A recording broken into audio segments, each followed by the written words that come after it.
Good afternoon everybody, I'm Robert from El Magnifico Games, and today we are going to continue with our normal Wednesday poetry, prose and riddles stream. Starting with the poetry, last week we left off on the final poem by Milton in the anthology we are reading through. So, as usual, we'll begin with the last poem we looked at, and then we will move on to poetry we haven't seen yet.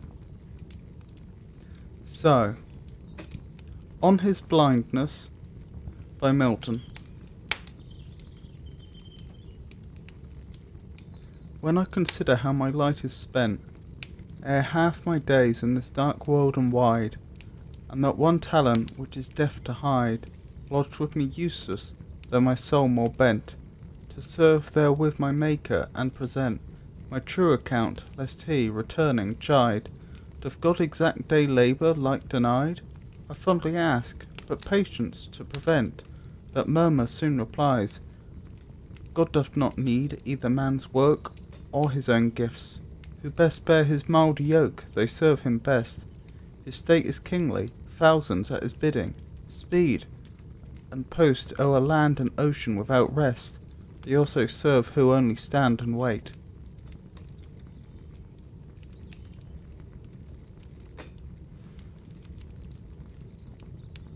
A reasonably complex poem, especially for the modern reader, but we analysed it last week as far as I recall, so we will move on.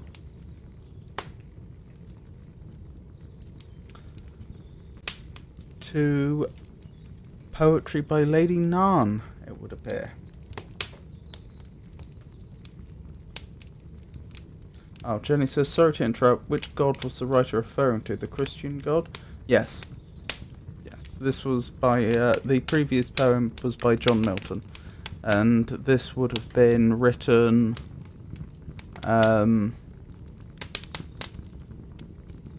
when was it written? It was written... Was it during the interregnum?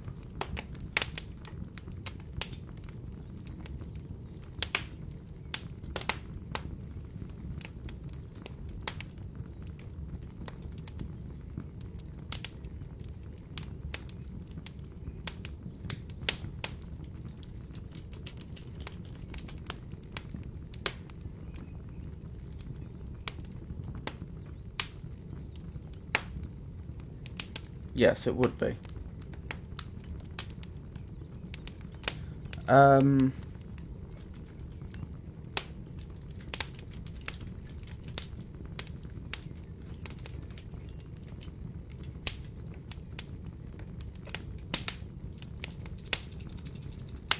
So Wikipedia thinks it would have been after 1652 that particular poem was written. And the Commonwealth of England was 1649 to 1660. So yes, this would have been written during the interregnum in Britain. So yes, it would be a very religious time in Britain's history. Absolutely, it would have been the Christian god. Of course, Milton also famously wrote the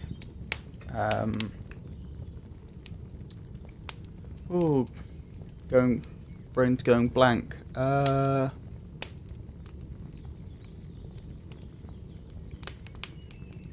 Paradise Lost. which is very much on the topic of Christian mythology. I've never read it, but I understand it deals with Satan's rebellion against God and his falling from being an angel to not. So yeah, that's the context. So, Lady Narn is apparently, which I may be mispronouncing, that appears to be the next poet in this anthology.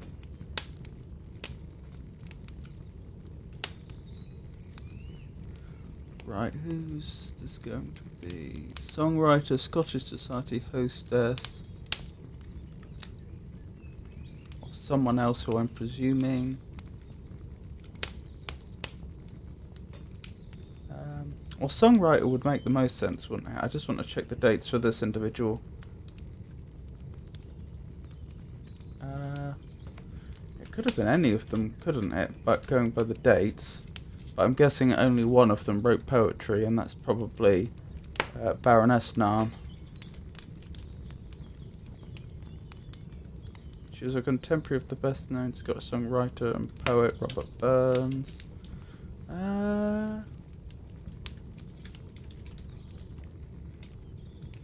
I'm gonna have to do a touch more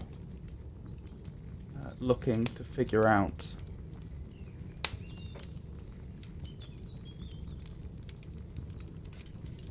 precisely who the authoress is.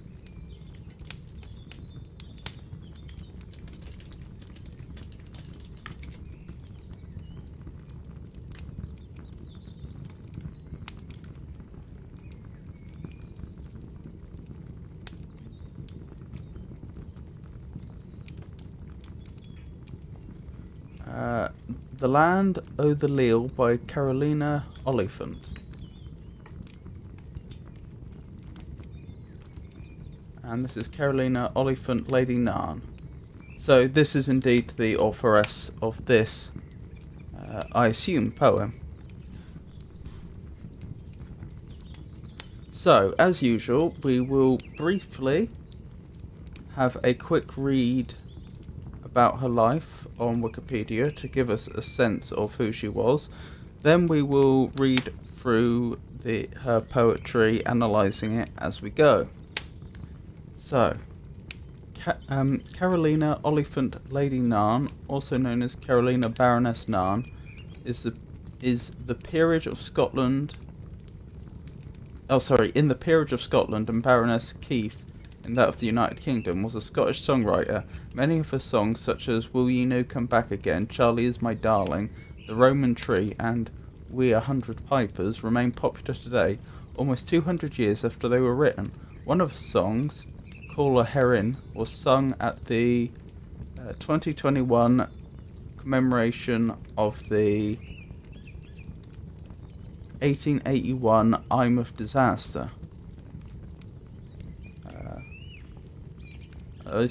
A severe European windstorm that struck the southeastern coast of Scotland. 189 fishermen, most of whom were from Eyemouth, were drowned. Oh dear. She usually set her words to traditional Scottish folk melodies, but sometimes contributed her own music. Carolina Narn and her contemporary Robert Burns were influenced by the Jacobite heritage in their establishment of a distinct Scottish identity through what they both called national song. Perhaps in the belief that her work would not be taken seriously if it were known that she was a woman, Narn went to considerable lengths to conceal her identity, even from her husband. When submitting her work for publication, early on she called herself Mrs. Bogan of Bogan, but feeling that gave too much away, she often attributed her songs to the gender-neutral BBSM or unknown. Although both working in the same genre of what might today be called traditional Scottish folk song, Narn and Burns display rather different attitudes in their compositions. Narn tends to focus on an earlier romanticised version of the Scottish way of life, tinged with sadness for what is gone forever, whereas Burns displays an optimism about a better future to come. It is notable that there was a period during which an independent Scottish identity was severely jeopardised. I must admit, I don't recall off the top of my head what those approximate dates would be, but I understand that after the union of England and Scotland, there were attempts to undermine an independent Scottish identity, an independent culture.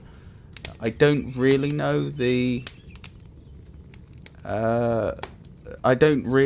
details, certainly not off the top of my head.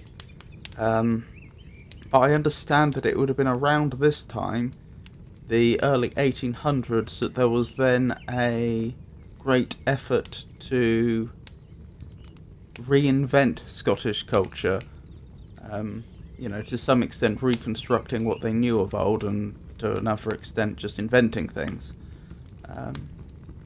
And it sounds like she was probably involved in that movement.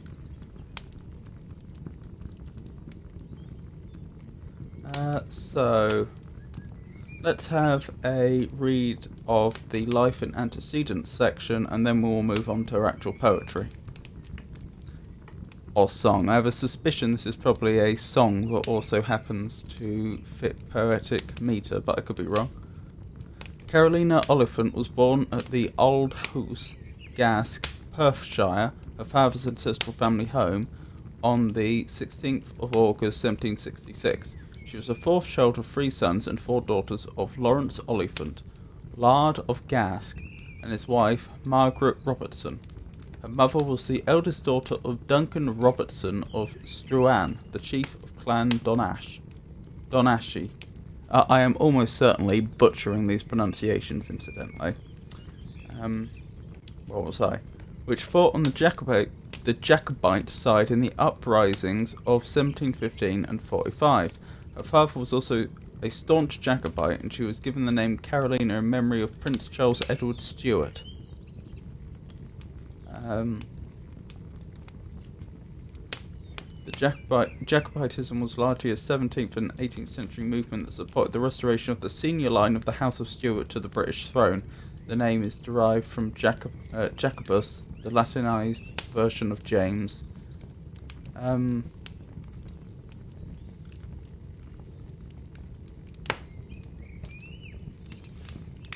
Yes, so that would have been after King James II was ousted from the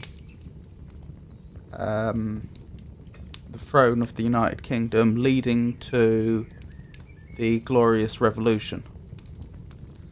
And of course there were supporters of King James II and his descendants who felt that they should be brought back. And yeah, I suppose it makes sense that that would have been there would have been a big Scottish interest in that, in so much as King James I of England was King James VI of Scotland, and it was when he came to the throne that, of course, the throne of both England and Scotland, that this union came about. So I can imagine King James II being based in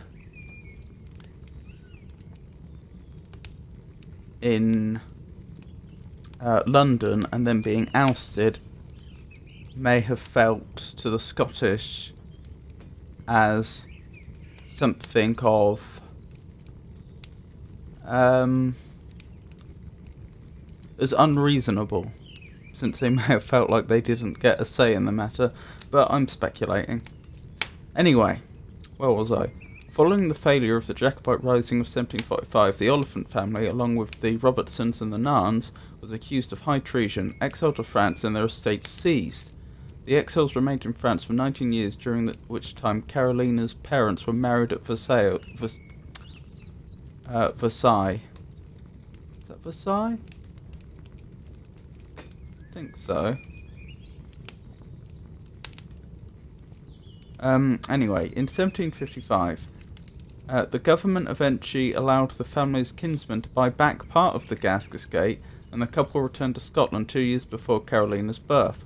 Her parents were cousins, both grandchildren of Lord Nairn, who had commanded the second line of the Jacobite army at the Battle of Prestonpans in 1745. Although he was sentenced to death the following year, he managed to escape to France, where he remained in exile until his death in 1770.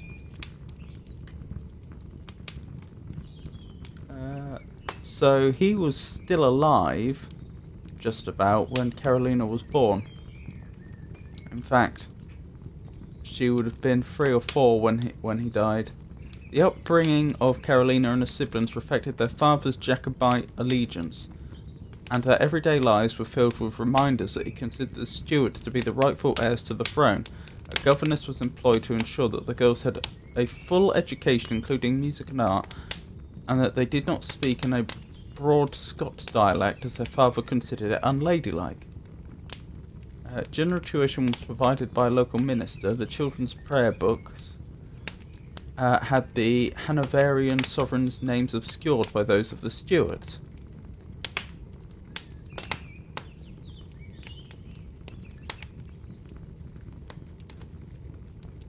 Interesting. I don't know what place a sovereign's name would have in a prayer book. I mean, I can understand how if you have something like the King James Bible, that's obviously named after the King James, but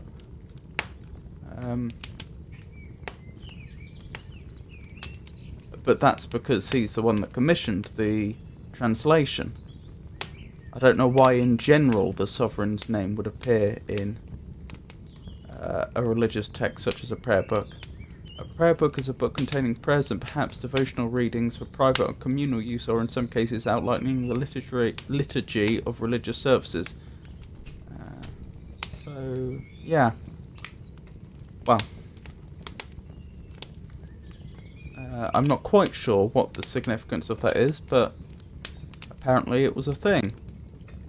And music and dance teachers were also engaged. Delicate as a child, Carolina gradually developed into a genteel young woman, much admired by fashionable families. She was well educated, able to paint, and an accomplished musician familiar with traditional songs.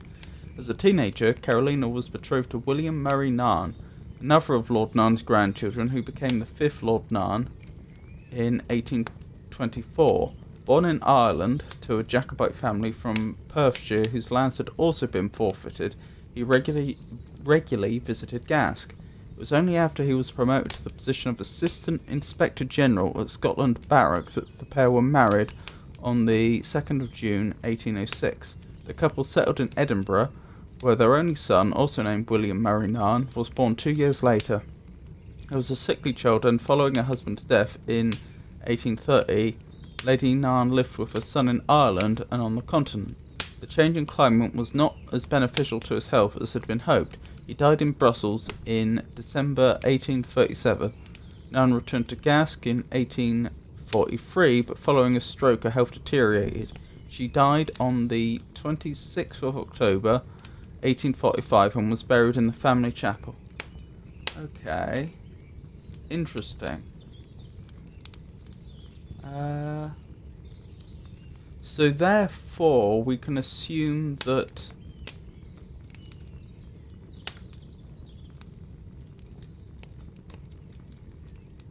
she was writing her poetry before her husband's death then.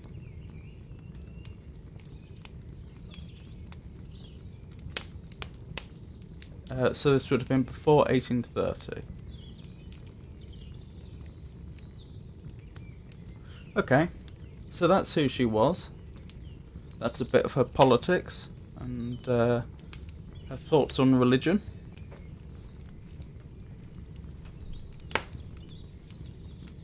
So, the first poem we have from her, is it the only one? It is in fact the only one. So the only poem from her in this anthology is The Land o' the Leal. Before I even begin, let's look up what Leal means. I wonder if it's just an area. A city in the village A city and village in North Dakota. Well, clearly that's not where the name originally came from. Okay, we can probably assume then, especially since it's capitalised. Oh no, because it's in title case, isn't it? Well, we can assume that this is probably a place in Scotland then.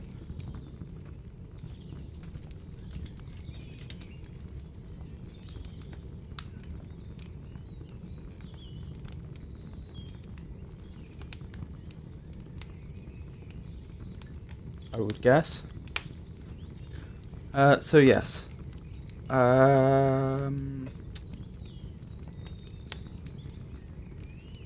So let's begin with the first reading. Hold on, I just want to check something. What was her husband's name again?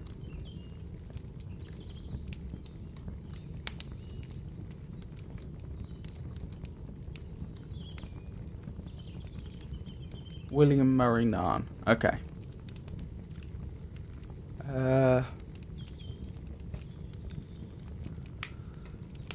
So let's begin. I'm wearing away, John, like snow when it thawed, John. I'm wearing away to the land of the leal. There's nae sorrow there, John. There's neither could na care, John. The days I'll fare in the land of the leal. A bonny bairn's there, John. She was baith good and fair, John. And oh, we grudged her sair to the land of the leal. But sorrow sell wears past, John, and joy is coming fast, John. The joy that's aye to last in the land of the leal. Say, dears, that joy was bought, John. Say, free the battle fought, John. That sinful man ever brought to the land of the leal. Oh, dry your glistening eye, John. My soul langs to be free, John, and angels beckon me to the land of the leal. No, hard ye leal and true, John, your day it's weel near through, John, and I'll welcome you to the land of the leal. No, fare ye weel, my ain John, this world cares are vain, John, we'll meet and we'll be fain in the land of the leal. Sorry about that awful reading. As you can plainly see, I do have some difficulty reading the old Scots dialect. But anyway. So the first thing to do is consider if there's any words we're not sure about. I'm much less confident that I understood leal correctly. But I have a sneaking suspicion I might not have much luck looking it up.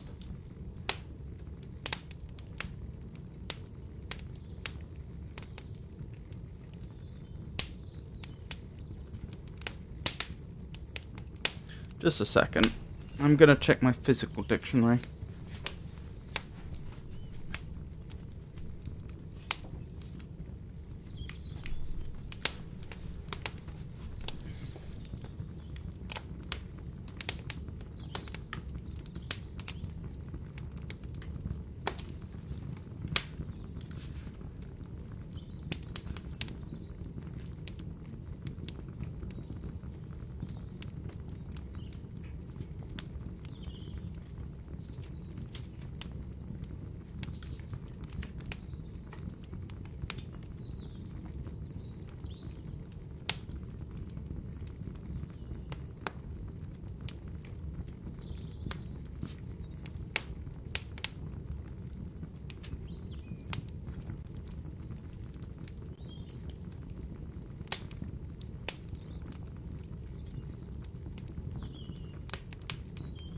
No such luck.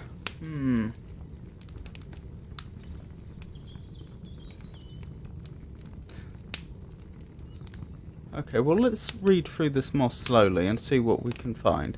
I'm wearing away, John, like snow when it thaws, John. I'm wearing away to the land of the Leal.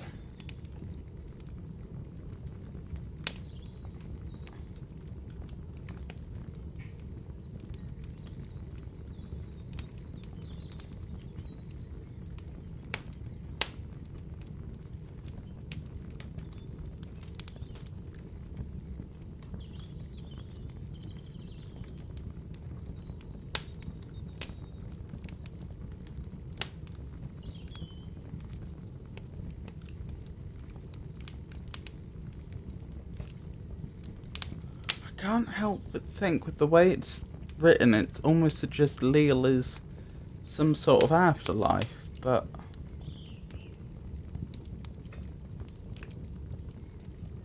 I may be fundamentally misunderstanding that.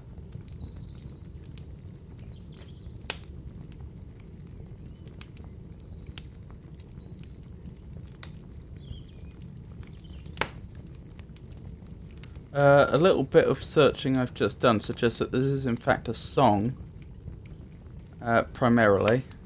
Doesn't mean that it can't also be poetry, but it was indeed intended to be sung to a tune, to a melody.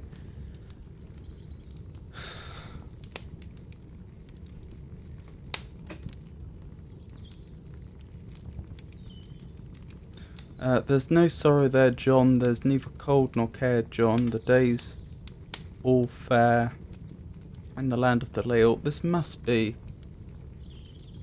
some form of heaven she's describing then. I don't see what else it could be. I just do not recognise the word.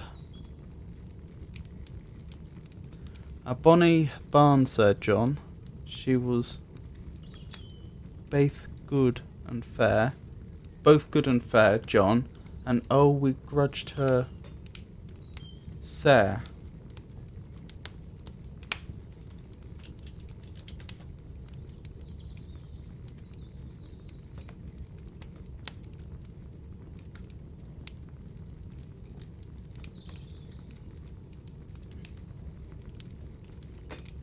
So grievous oppressive.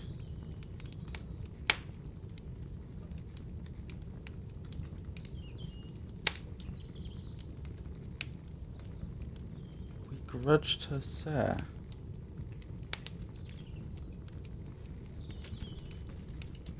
There's some meaning of the word grudged I'm not familiar with.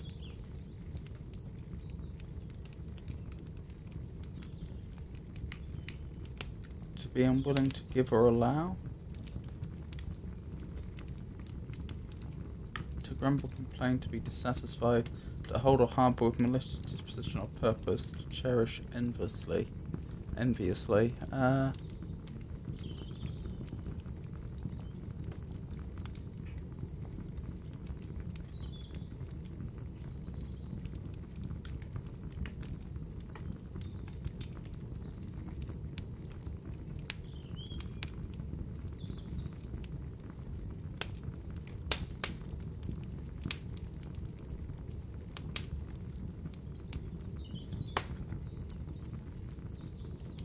Perhaps it means where it says we grudged her sair to the land of the Leal. We were unwilling to give her to heaven. Is that what? Perhaps what it means?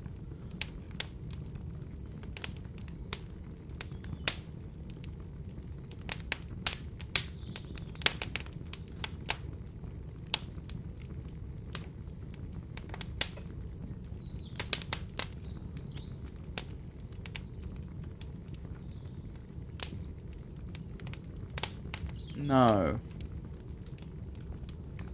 See, Sarah's probably being used to mean sorrow or grief here.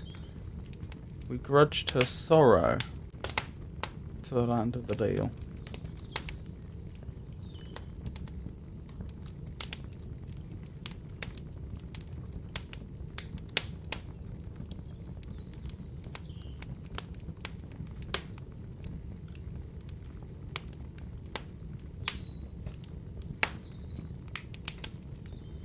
But how can you grudge something to?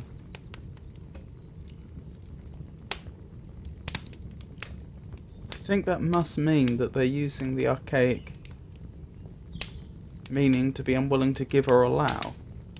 We were unwilling to give her sorrow to the land of heaven.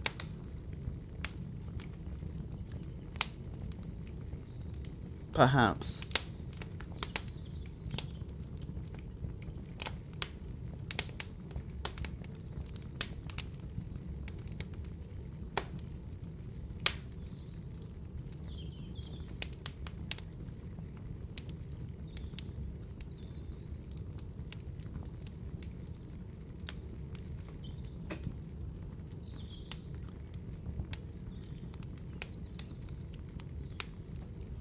Incidentally, for those that aren't sure, Bonnie Barn is happy child. So it sounds like they've lost a child.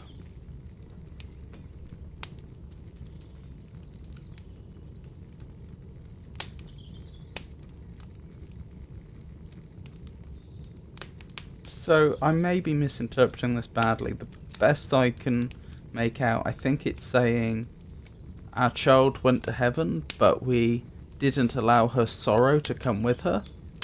That's the best I can think of.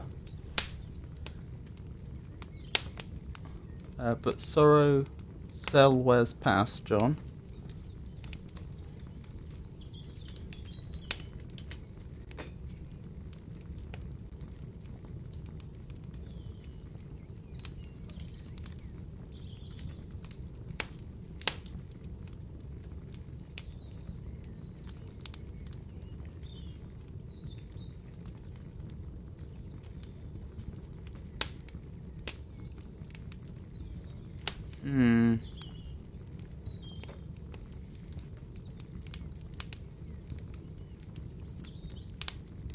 And joy is coming fast, John. The joy that's I to last in the land of the leal.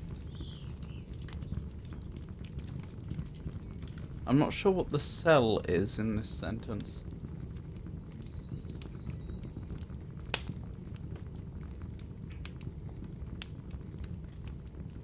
Sorrow sell. Self, as Wiktionary was suggesting. Sorrow self wears past. Perhaps. So like sorrow wears itself away with time, is perhaps what that's saying. I is always still. And joy is coming fast, John. The joy that's I to last, always to last in the land of the leal.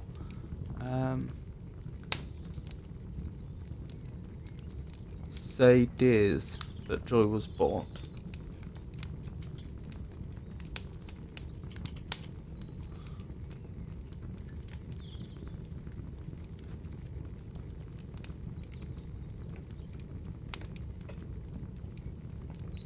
So, dears, that joy was bought, John. So free the battle fought, John. That sinful man ever brought to the land of the leal.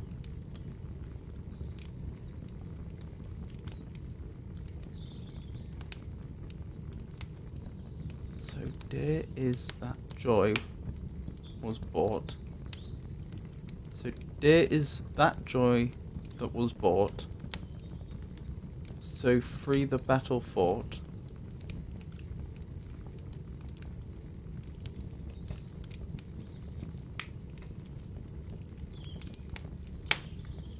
I think. So dear is that joy was bought.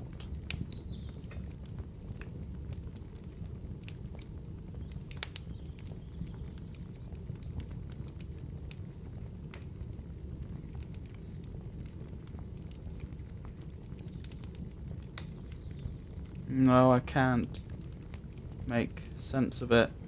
So free the battle fought, John. I think that's asking him to let go of things that are have bothered him in life before he moves on to the next, I think. But the first verse in that stanza I can't make sense of. Oh, dry your glistening eye, John. My soul langs to be free, John. That's presumably longs, and angels beckoned me to the land of the Leal. Yeah, so this must be heaven. No. Hod he leal and true, John.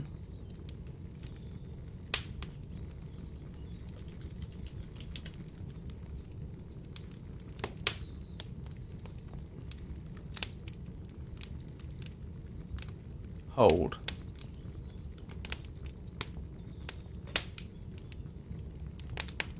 Your day it's wheel near through, John. Doesn't wheel mean happiness? As in wheel and woe? In English...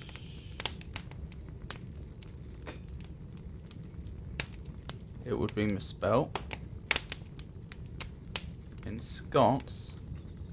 well. Okay.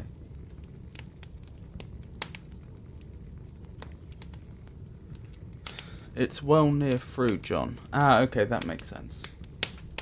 Just for my own education, is that how you spell wheel? Wealth and riches, welfare, prosperity, yes. Okay. Your day it's well near through, John, and I'll welcome you to the land of the Leal. No, fare you well, my ain John.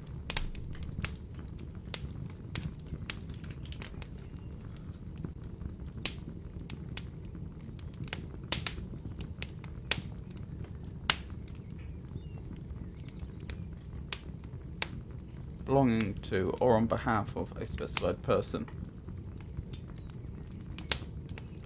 Oh, so it's one's own.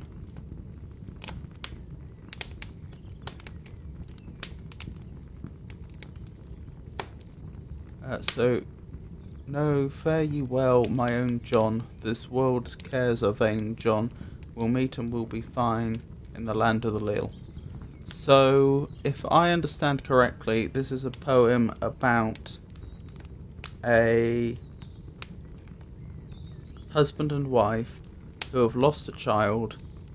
The wife is herself near death, and she knows that her husband won't be around much longer either, and she seems to be comforting her husband by telling him how wonderful heaven is going to be, and that there's nothing to be sad about. They'll be together with their child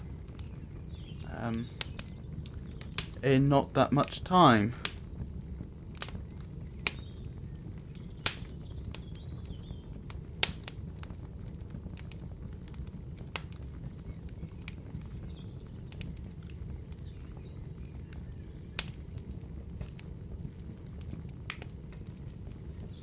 Yep, there's still parts of it I don't follow, particularly this stanza. So dear's that joy was bought, John, so free the battle fought, John, that sinful man ever brought to the land of the Leal. I think it's generally a plea not to bring the battles of life to heaven. That, you know, once you're dead, you're dead. Any lingering feelings you might have about people in life you should let go of. But the specifics I'm not following. So yes, that's as far as meaning goes.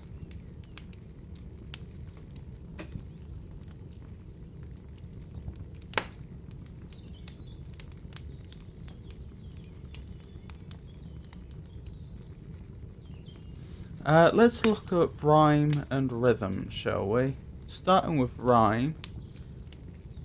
John and John, although that's not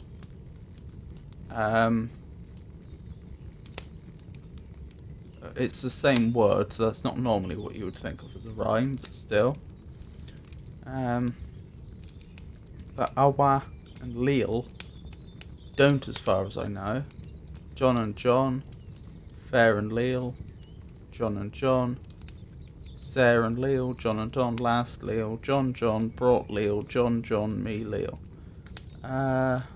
John John, you Leal, John John, find Leal.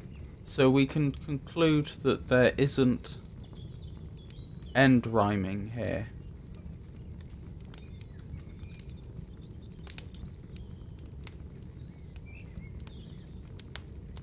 But we do have past and fast and last. There fair sere. There care fair. Away. No, that doesn't work. Thor.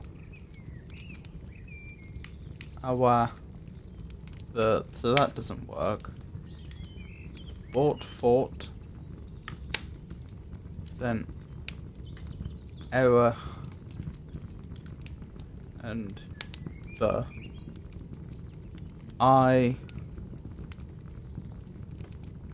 and 3 and beckon don't, drew through but not welcome, ein, vain, oh maybe that's ein, vain, and B doesn't. So there's no end rhyming, but there is some rhyming taking place between lines. It's just internal rhyming.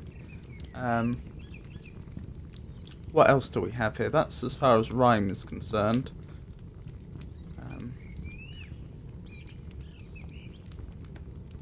Every stanza either ends with to the land of the Leal or in the land of the Leal.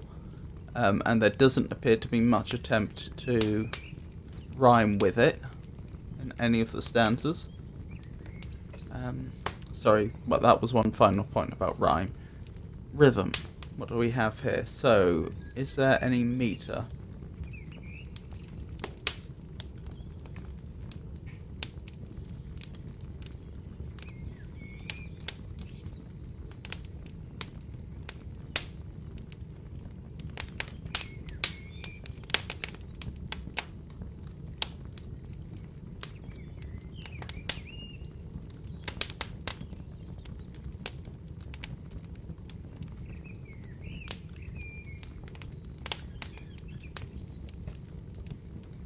Well, there's no constant number of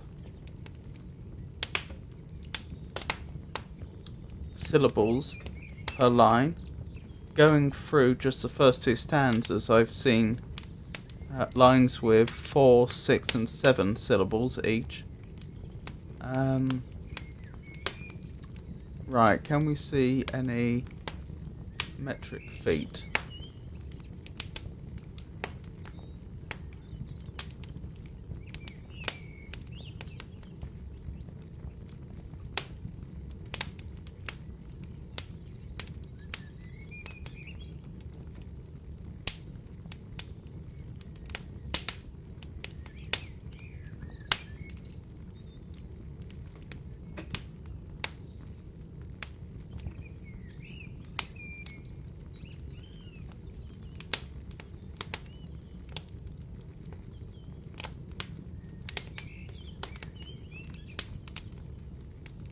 Don't think so.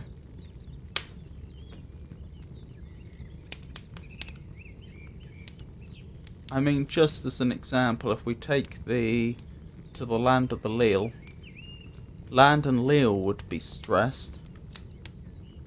Possibly 2, possibly not.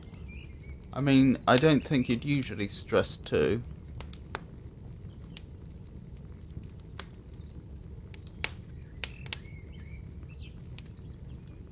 But you could argue that maybe it should be stressed because of the enjambment, and you know there may have been a slight pause between lines, so possibly you'd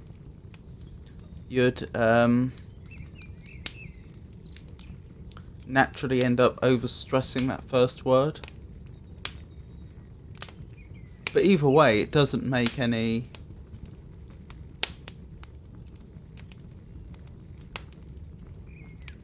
It doesn't make, actually I suppose you could argue if you didn't stress the 2 that could be a,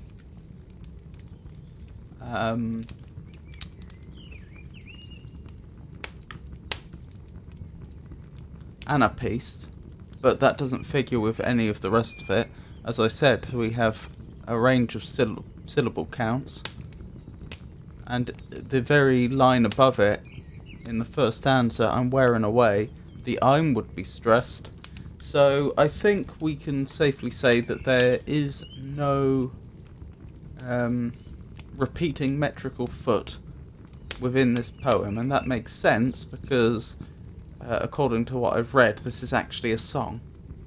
So the words that get stressed aren't going to be based on, or the words which have the most significance to the piece aren't going to be based on word stress, but rather the beat of the music, of the melody, because songs work differently to poetry. So that's more or less what we'd expect to find. So unless I'm making some sort of mistake, it looks like there's rhyme present, but it doesn't form any consistent structure. There is no consistent meter. So, as poetry is concerned,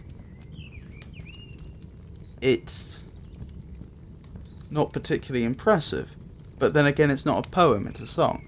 So, surely that's what we would expect. That's my conclusion anyway. So, I'll move on to the final reading. Then, if anyone wants to discuss anything about this, such as the meaning or significance of this piece, or if you disagree with anything I've said or anything along those lines, leave a comment in chat and we'll discuss it momentarily. So, the final reading of The Land o' the Leal by Lady Narn.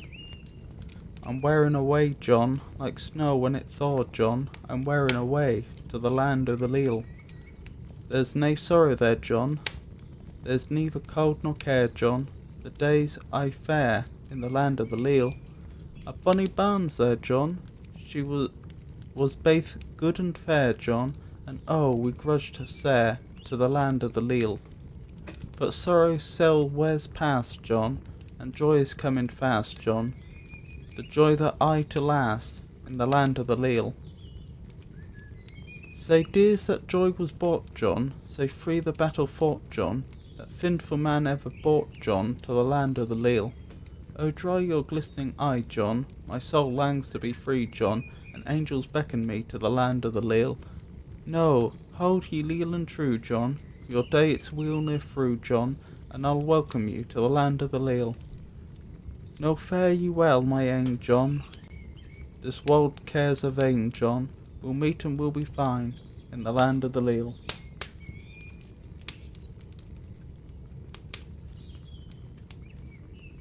So, no one's left any comments. We'll move on to Alexander Pope.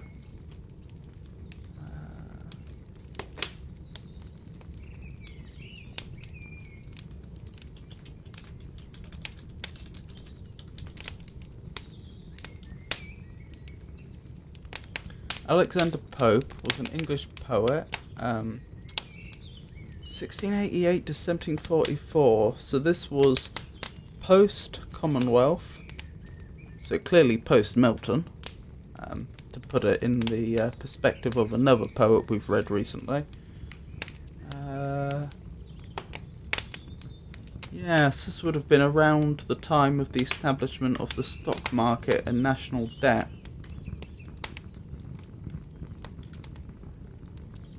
And there would have been quite a lot of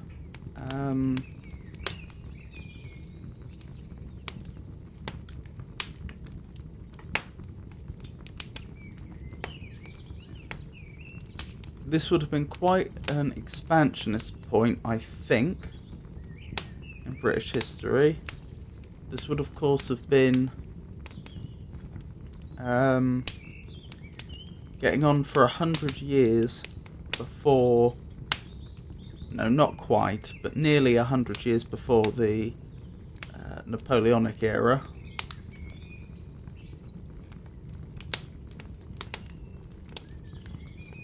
Quite a quite a while before the American Revolution. So that would have been the period. So as I was saying, Alexander Pope was an English poet, translator and satirist of the Enlightenment era, who is considered one of the most prominent English poets of the early 18th century. An exponent of Augustan literature, Pope is best known for his satirical and discursive poetry, including The Rape of the Lock, the Dunciad, and an essay on criticism, and for his translation of Homer.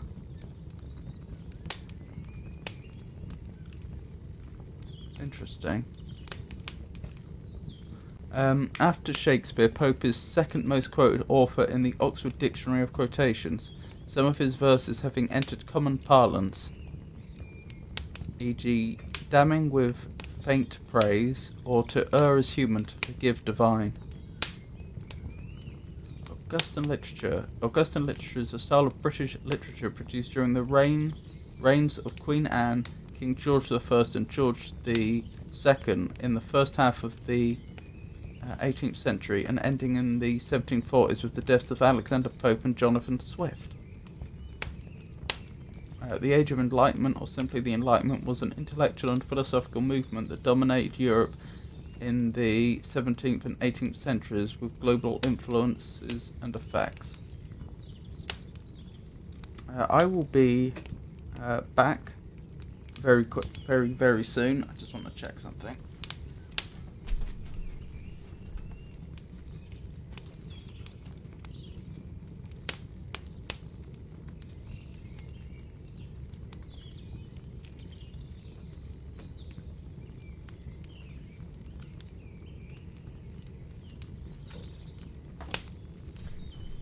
Yes, it was Chapman's Homer that Keats was writing poetry about,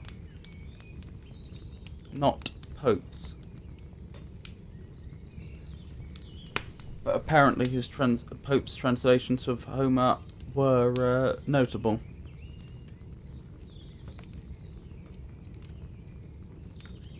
So let's have a quick read through Alexander Pope's life, and then we will look through the one poem we have from him in this anthology. Alexander Pope was born in London on the 21st of May 1688 during the year of the Glorious Revolution. Oh! Interesting. His father, Alexander Pope, 1646 to 1717, was a successful linen merchant in the Strand, London. His mother, Edith, 1643 to 1733, was the daughter of William Turner, Esquire of York. Both parents were Catholics. Okay, that's interesting.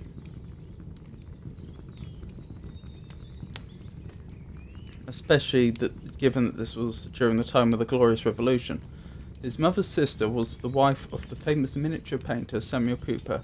Pope's education was affected by the recently enacted Test Acts, a series of English penal laws that upheld the status of the established Church of England, banning Catholics from teaching, attending a university, voting and holding public office on penalty of perpetual imprisonment.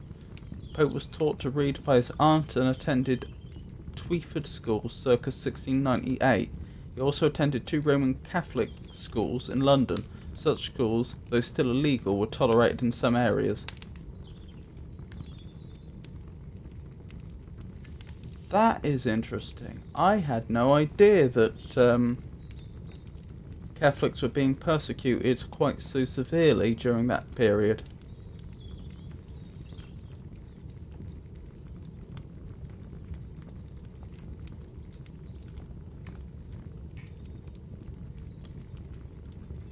I mean, it makes some sense, but I had no idea it was so severe. In 1700, his family moved to a small estate at Popeswood in Binfield, Berkshire, close to the Royal Windsor Forest. This was due to strong anti-Catholic sentiment and a statute preventing papists from living within 10 miles, 16 kilometres, of London or Westminster. Pope would later... Goodness me, these were harsh laws, I had no idea. Pope would later describe the countryside around the house in his poem Windsor Forest. Pope's formal education ended at this time, and from then on he mostly educated himself by reading the works of classical writers such as the satirists Horace and Juvenal, and epic poets Homer and Virgil, as well as English authors such as Geoffrey Chaucer, William Shakespeare and John Dryden. Some of Dryden's poetry I believe we've looked at. He studied many languages, reading works by French, Italian, Latin and Greek authors, Greek poets.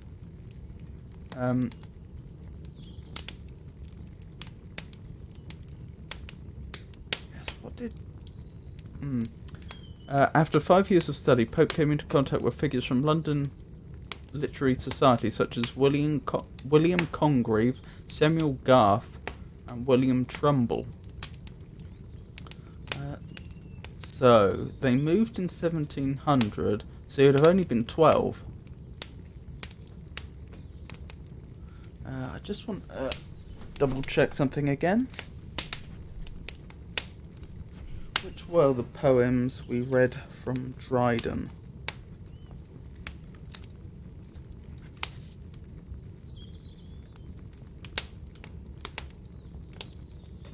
Oh, A Song for St. Cecilia's Day, which was the poem that was a poem which was quite strongly religious in its sentiments, and it was also reacting against Cromwell's banning of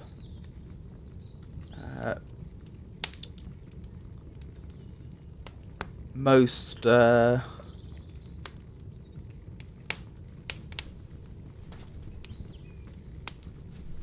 musical performances.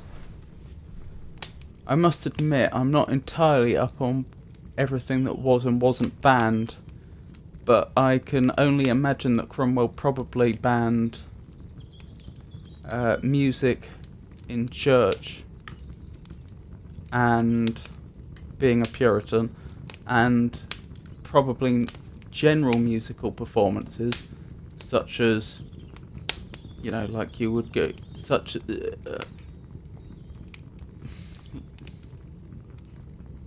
commercial musical performances is what I'm trying to say, you know, like going to the theatre, you know, going to see a musical performance, but presumably there would have been contexts in which music would have still been allowed, like, you know, the drumming that armies will use to help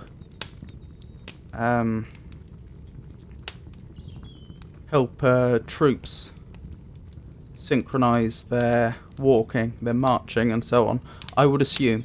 I'm speculating, but that would be my guess. But yeah, John Dryden wrote that poem, which seemed to be reacting against Cromwell's Puritan policies. So, and of course Shakespeare, playwright, plays were banned.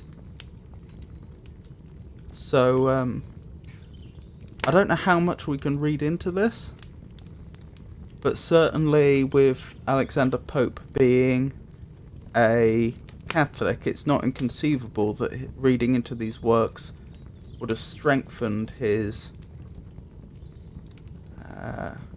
it's quite possible he would have seen that his Catholicism and his admiration of those works as being very compatible, and perhaps incompatible with the puritanical policy which had dominated up to the year of his birth. But again, I'm speculating. Where was I? At Binfield he made many important friends, one of them John Carlyle, the future dedicatee of The Rape of the Lock, was 20 years older than the poet and had many acquaintances in London, in the London literary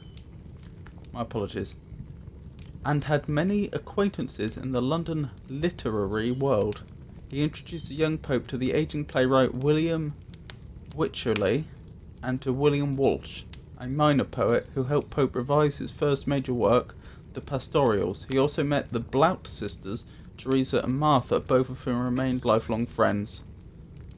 From the age of 12, he suffered numerous health problems, that would have been the year he moved, including pot disease, a form of tuberculosis that affects the spine, which deformed his body and stunted his growth, leaving him with a severe hunchback.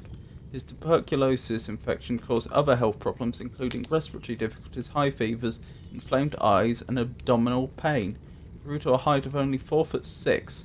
Pope was already removed from society as a Catholic, and his poor health alienated him further. Although he never married, he had many female friends to whom he wrote witty letters, including Lady Mary Wortley Montague. It has been alleged that his lifelong friend Martha Blount was his lover. His friend William Cheselden said, "According to Joseph Spence, I could give a more particular account of Mr. Pope's health than perhaps any man." Cibber's slander of carnosity is false. He had been gay, meaning happy, but left that way of life upon his acquaintance with Mrs. B.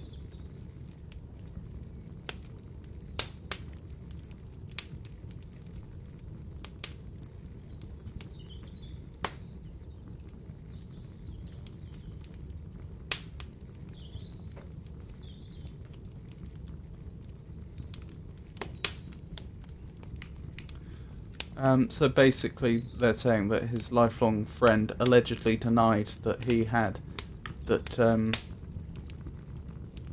Martha Blount was his lover.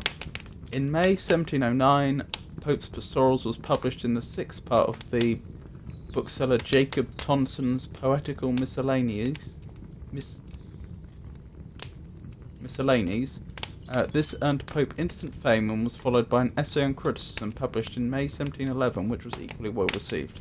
Around 1711, Pope made friends with Tory writers Jonathan Swift, Thomas Parnell, and John Arbuthnot, who together formed the satirical Scriblerius Club. Its aim was to satirize ignorance and pedantry through the fictional scholar Martinus Scriblerus. He also made friends with Whig writers Joseph Addison and Richard Steele. In March 1713, Windsor Forest was published to great acclaim. During Pope's friendship with Joseph Addison, he contributed to Addison's play Cato, as well as writing for The Guardian and The Spectator.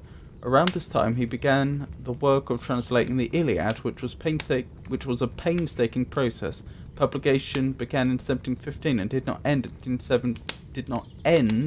until 1720. In 1740, the political situation worsened with the death of Queen Anne and the disputed succession between the Hanoverians and the Jacobites, leading to the Jacobite Rising of 1715. That was the one that we were reading about when we were looking at the previous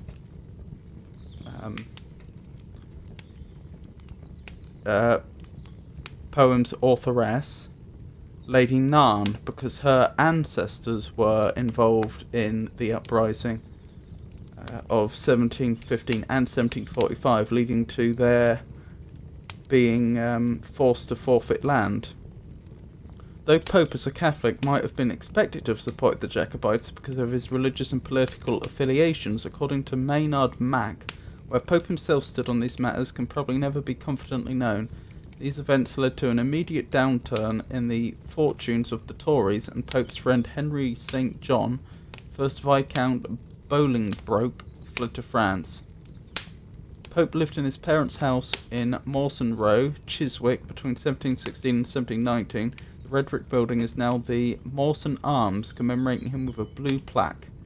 The money made from his translations of Homer allowed Pope to move in 1719 to a villa at Twickenham, where he created his now famous grotto and gardens. The serendipitous discovery of a spring during the excavation of the subterranean retreat enabled it to be filled with the relaxing sound of trickling water, which would quietly echo around the chambers. Pope was said to have remarked, "Were it to have nymphs as well, it would be complete in everything." Although the house and gardens have long since been demolished, much of the grotto survives beneath Radnor House Independent Coeducational School. The grotto has been restored and will open to the public for 30 weekends a year from 2023 under the auspices of Pope's Grotto Preservation Trust. Interesting. If that's accurate, that might be worth seeing.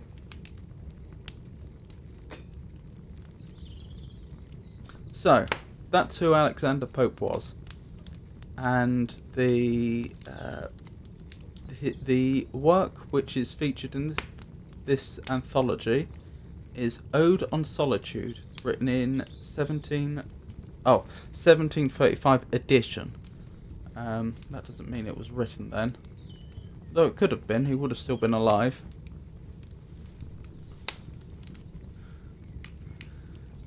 So, let's proceed with the first reading.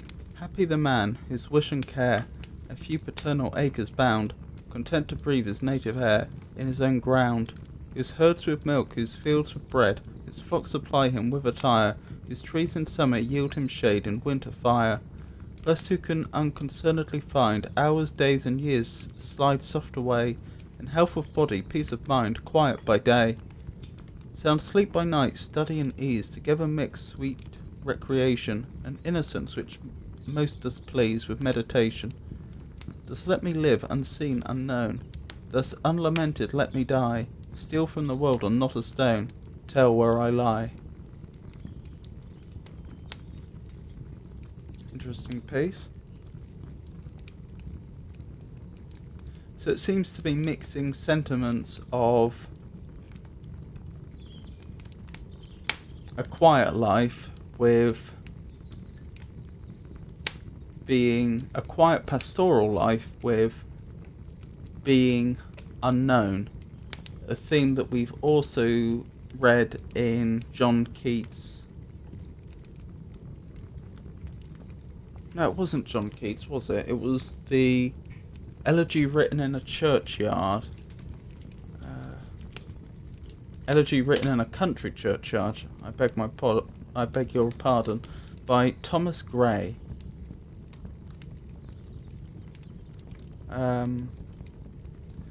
But that was written later. Later than Pope.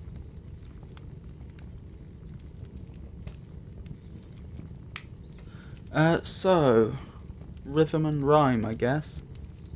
The rhyme's quite easy. Care, air, bound ground, bread. Oh, bread and shade don't. Attire, fire. I wonder if bread and shade did rhyme at that point.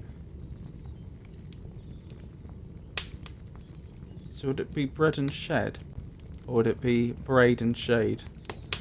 Find mind, away day, ease please, recreation, meditation, unknown, stone, die, lie.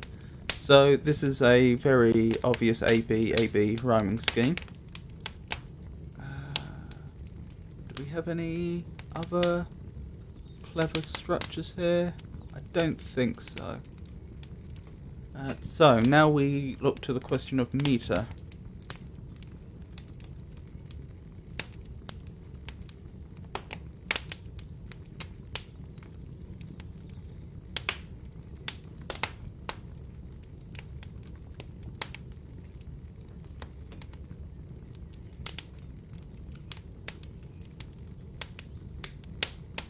I think this is all iambic, because you have happy the man whose wish and care, so that's just iambic tetrameter with a Pyrrhic substitution. Do I mean? No, I don't, do I? A trochaic substitution, I beg your pardon again, at the very beginning of the line. So, happy the man whose wish and care.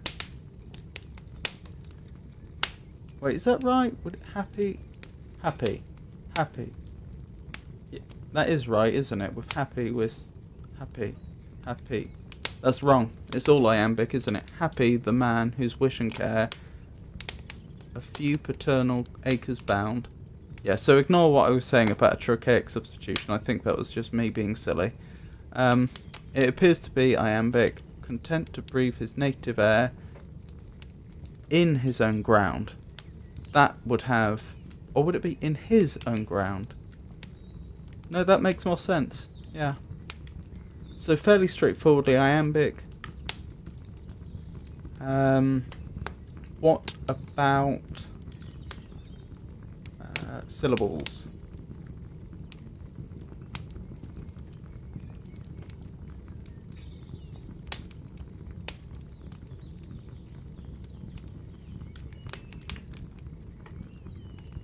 So we have 8884.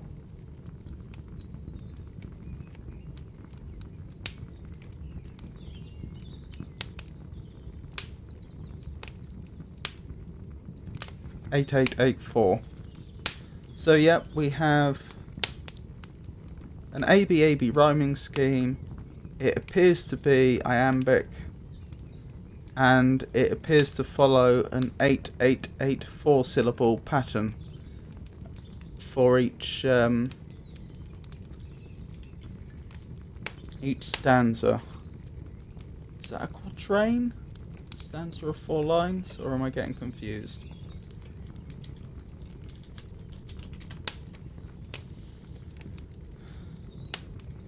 Oh, quatrain. Oh yeah, it could be either. It says, sorry, I should bring this up. A quatrain could be a poem in 4 lines or a stanza of 4 lines. So yeah, we have quatrains of 8, 8, 8 and 4 syllables. So that's rhyme and rhythm, fully covered.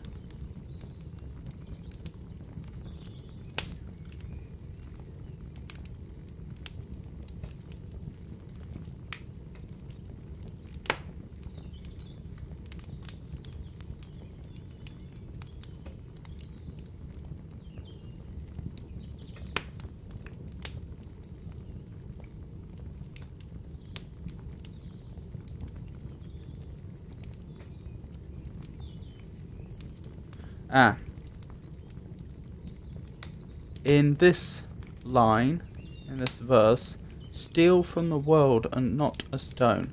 That's a good example of iambic tetrameter with a trochaic substitution. I don't think there can be any doubt that the strong beat falls on the steal, not on the from. So, steal from the world and not a stone.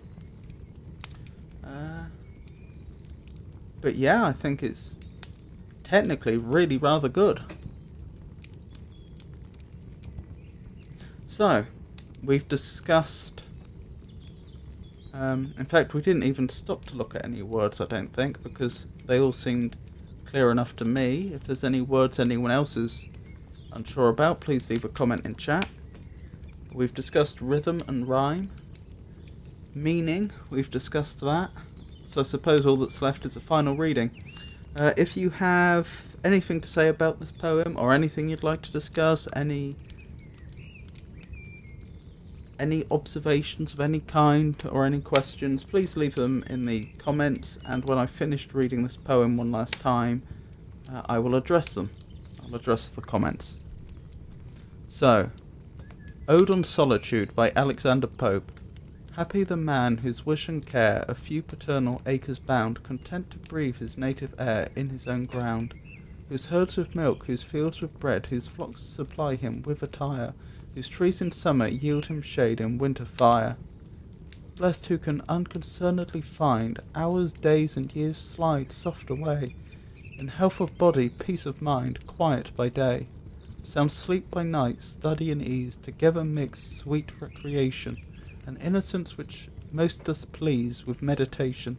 Thus let me live unseen, unknown, thus unlamented let me die, steal from the world and not a stone, tell where I lie.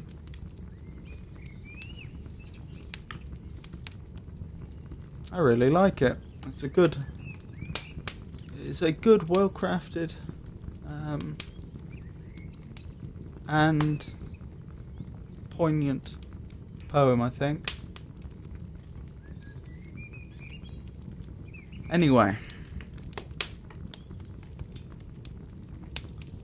since there are no comments, we should move on to Pride and Prejudice.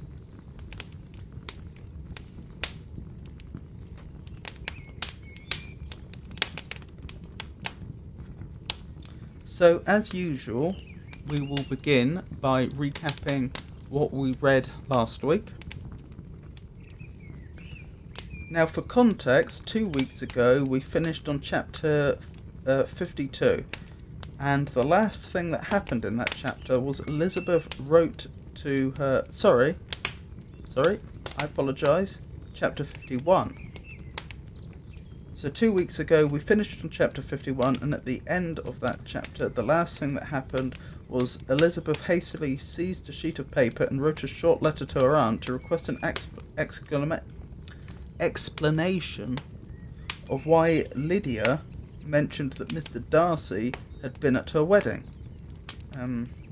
provided it was compatible with the secrecy which Lydia had said was intended. So Lydia had married Mr. Wickham and had happened to drop the fact that Mr. Darcy was there. Mr. Darcy didn't appear to have any business being there, and in fact had unpleasant history with Mr. Wickham, which would make you think that he would be reluctant to be there.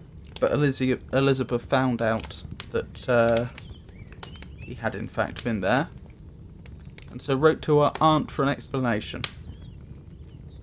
Last week we read chapters 52, 53 and 54.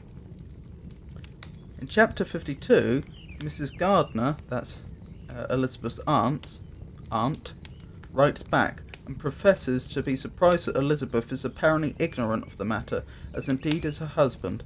She explains that Mr. Darcy was instrumental in settling Mr. Wickham's debts, purchasing his commission, and in bringing about the marriage of Wickham and Lydia, not to mention a few other charitable sundries.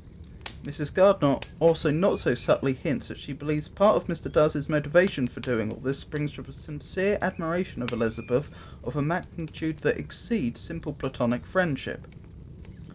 In chapter 53, Mr. and Mrs. Wickham leave for Newcastle.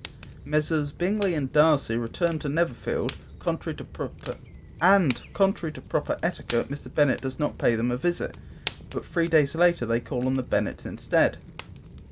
Jane is at first hesitant to see Mr. Bingley after the pain she has been through, but seems to warm to him quite quickly again. The Bennet family, besides Elizabeth and James, seem quite put off by Mr. Darcy's presence, but tolerate it on Mr. Bingley's account. The meeting was painfully awkward for Elizabeth, but ultimately nothing of note came of it. In chapter 54, Elizabeth reflects on Mr. Darcy's apparent silent, grave and indifferent disposition with confusion. The following Tuesday, Messrs. Bingley and Darcy come to dine with the Bennets. The dinner proceeds without a hitch, save for the fact that Mr. Darcy and Elizabeth are by chance separated the entire evening, presumably as the rest of the family have no notion of their partiality for each other's company. Privately, Jane insists to Elizabeth that she has no lingering feelings for Mr. Bingley, and that he has none for her, but that she does quite enjoy his company. Elizabeth seems quite adamant this is not the case.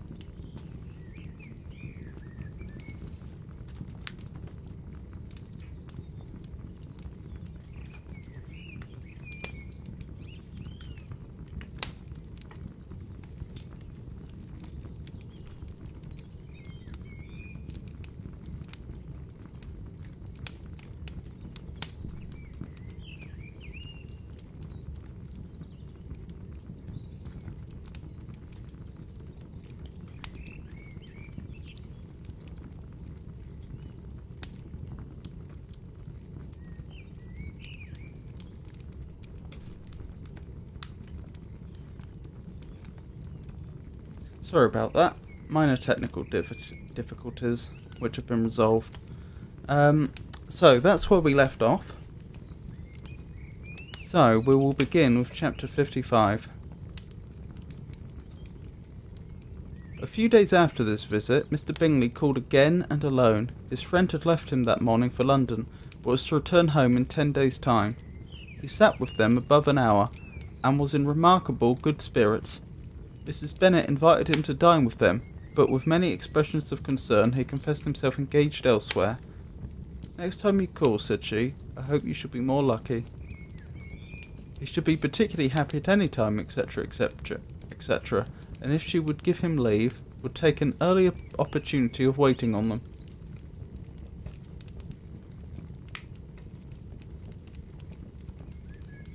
Can you come tomorrow?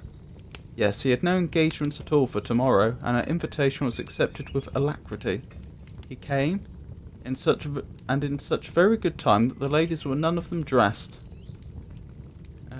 In ran Mrs. Bennet to her daughter's room, in her dressing gown, and with all her hair half finished, crying out.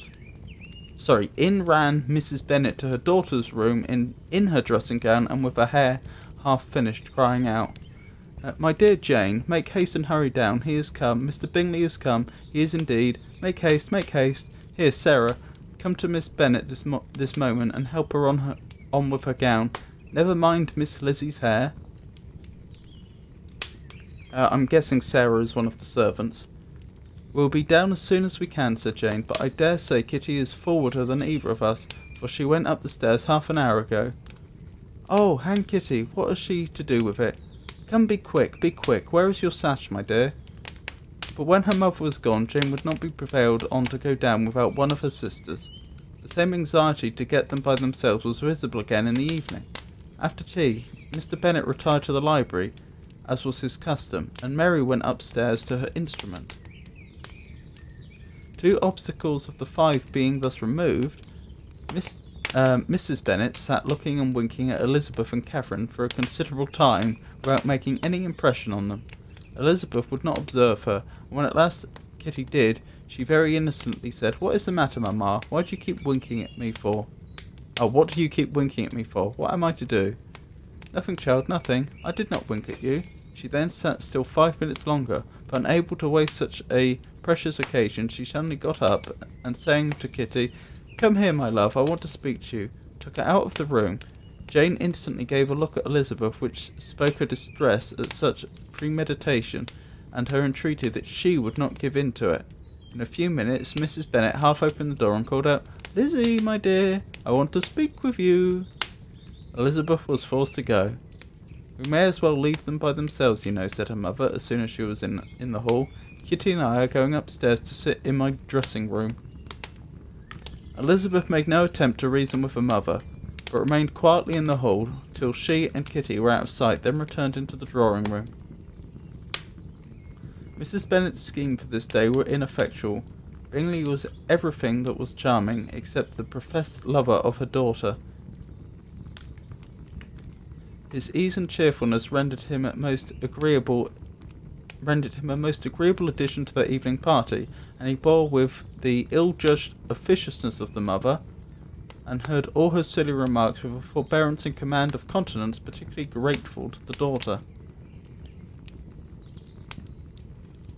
Ill-judged officiousness. I mean, I would have thought officiousness would refer to being overly official. The quality of being officious. Obliging, attentive, eager to please. Offensively intrusive or interfering in offering advices and services. I suspect it's the first one. Obliging, attentive, eager to please.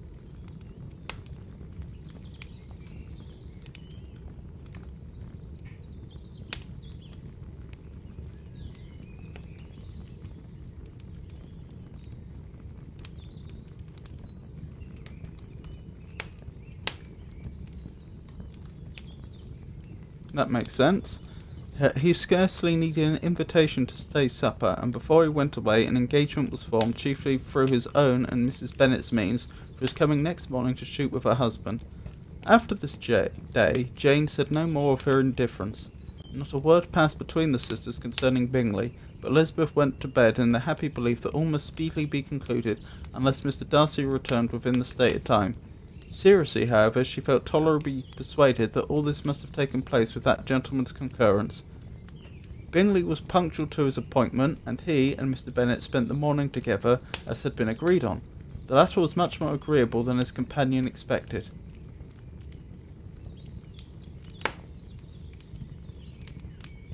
There was nothing of presumption or folly in Bingley that could provoke his ridicule, or disgust him into silence, and he was more communicative and less eccentric than the other had ever seen him.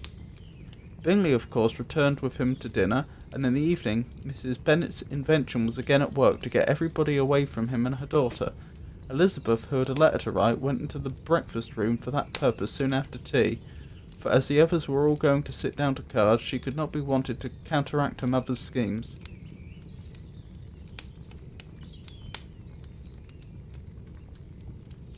But on returning to the drawing room, when her letter was finished, she saw to her infinite surprise there was reason to fear that her mother had been too ingenious for her.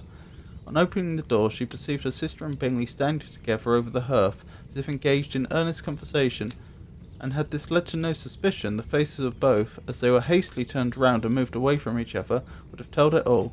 Their situation was awkward enough, but hers, she thought, was still worse. Not a syllable was uttered by either, and Elizabeth was on the point of going away again, when Bingley, who as well as the other had sat down, suddenly rose, and whispering a few words to her sister, ran out of the room. Jane could have no reserves for Elizabeth, where confidence would give pleasure, and instantly embracing her, acknowledged with the liveliest emotion that she was the happiest creature in the world. "It is too much," she added, "by far too much. I do not deserve it. Oh, why is not everybody as happy?" Elizabeth's congratulations were given with sincerity and warmth, a delight which words could poorly express. Every sentence of kindness was a fresh source of happiness to Jane, but she could not allow herself to stay with her sister, or say half that remained to be said for the present. "I must go instantly to my mother," she cried. "I would not on any account trifle with her affectionate solitude, or allow her to hear it from anyone but myself. He is gone to my father already. Oh, Lizzie, to know what I have to relate will give such pleasure to all my dear family. How shall I bear so much happiness?" She then hastened away to her mother, who had purposely broken up the card party and was sitting upstairs with Kitty. Elizabeth, who was left by herself, now smiled at the rapidity and ease with which an affair was finally settled, that had given them so many previous months of suspense and vexation. "And this," said she, "is the end of all his friend's anxious circumspection, of all his sister's falsehood and contrivance, the happiest, wisest, most reasonable end." In a few minutes she was joined by Bingley, whose conference with her father had been shortened to the purpose.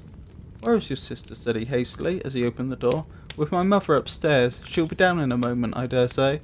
He then shut the door, and, coming up to her, claimed the good wishes and affection of her sister.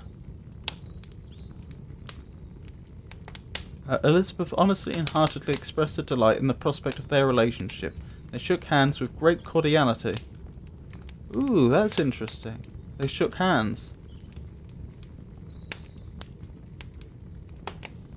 And then, till her sister came down, she had to listen to all he had to say of her own happiness, and of Jane's perfections, and in spite of his being a lover, Elizabeth really believed all his expectations of felicity to be rationally founded, because he had for the basis the excellent understanding and super-excellent disposition of Jane, and a general similarity of feeling and taste between her and himself.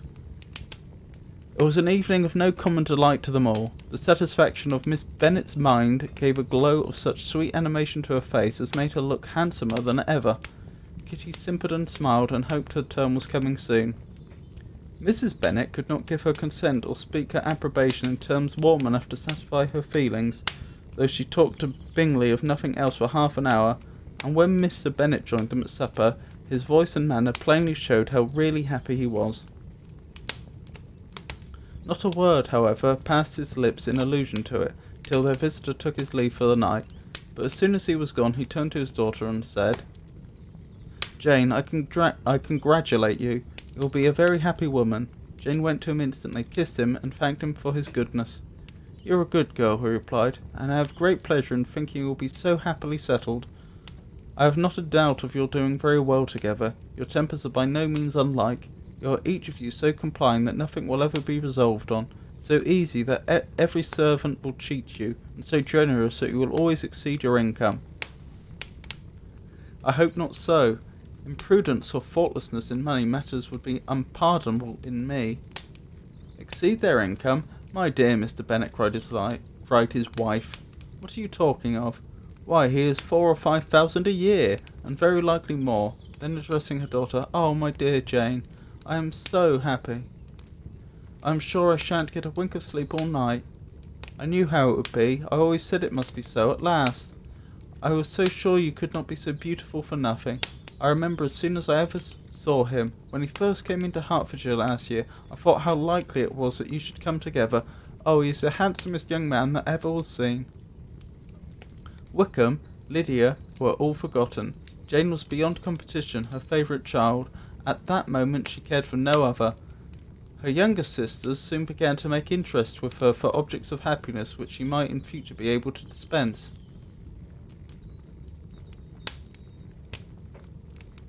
Mary petitioned for the use of the library at Netherfield, and Kitty begged very hard for a few balls there every winter. Bingley, from this time, was of course a daily visitor at Longbourn, coming frequently before breakfast and always remaining till after supper, unless when some barbarous neighbour, who could not be enough to test it, had given him an invitation to dinner which he thought himself obliged to accept. Elizabeth had now but little time for conversation with her sister, for while he was present, Jane had no attention to bestow on anyone else, but she found herself considerably useful to both of them in those hours of separation that must sometimes occur. In the absence of Jane, he always attached himself to Elizabeth, for the pleasure of talking of her, and when Bingley was gone, Jane constantly sought the same means of relief. He has made me so happy, said she one evening, by telling me that he was totally ignorant of my being in town last spring. I had not believed it possible. I suspected as much, replied Elizabeth, but how did he account for it? It must have been his sister's doing. They were certainly no friends to his acquaintance with me, which I cannot wonder at, since he might have chosen so much more advantageously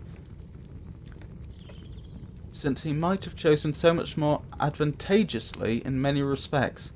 But when they see, as I trust they will, that their brother is happy with me, they'll learn to be contented, and we shall be on good terms again, though we can never be what we once were to each other. That is the most unforgiving speech, said Elizabeth, that I ever heard you utter. Good girl. It would vex me indeed to see you again the dupe of Miss Bingley's pretended regard. Would you believe it, Lizzie, that when we went to the town last November, he really loved me, and nothing but persuasion of my being indifferent would have prevented his coming down again. He made a little mistake, to be sure, but it is to the credit of his modesty.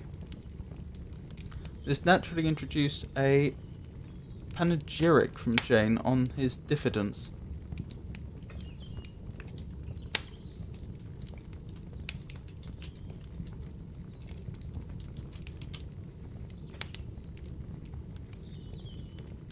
Panegyric. From the Greek pan, all,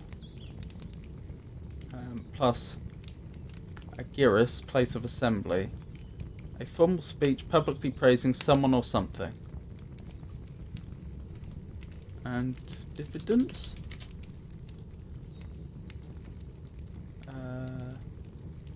From diffidentium, distrust. The state of being diffident, timid or shy. Reticence or self-effacement. Obsolete. Mistrust, distrust, lack of confidence in someone or something. I should think it's the first meaning.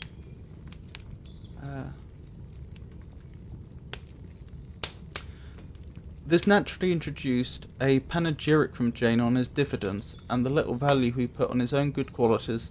Elizabeth was pleased to find that he had not betrayed the interference of his friend, for though Jane had the most generous and forgiving heart in the world, she knew it was a circumstance which must prejudice her against him.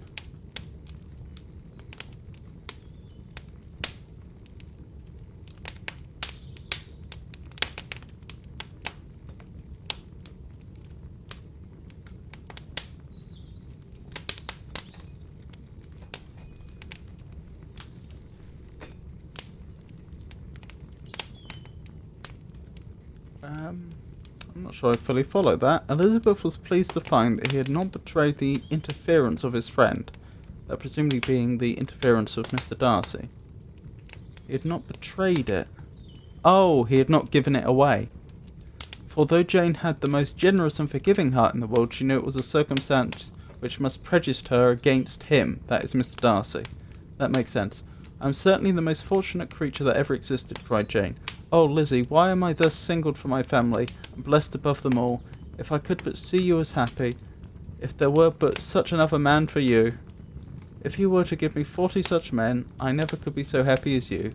Till I have your disposition, your goodness, I never can have your happiness. No, no, let me shift for myself. And perhaps, if I have very good luck, I may meet with another Mr. Collins in time." The situation of affairs in the Longbourn family could not be long a secret. Mrs. Bennet was privileged to whisper it to Mrs. Phillips, and she ventured, without any permission, to do the same by all her neighbours in Meryton. The Bennets were speedily pronounced to be the luckiest family in the world, though only a few weeks before, when Lydia had first run away, they had been generally proved to be marked out for misfortune.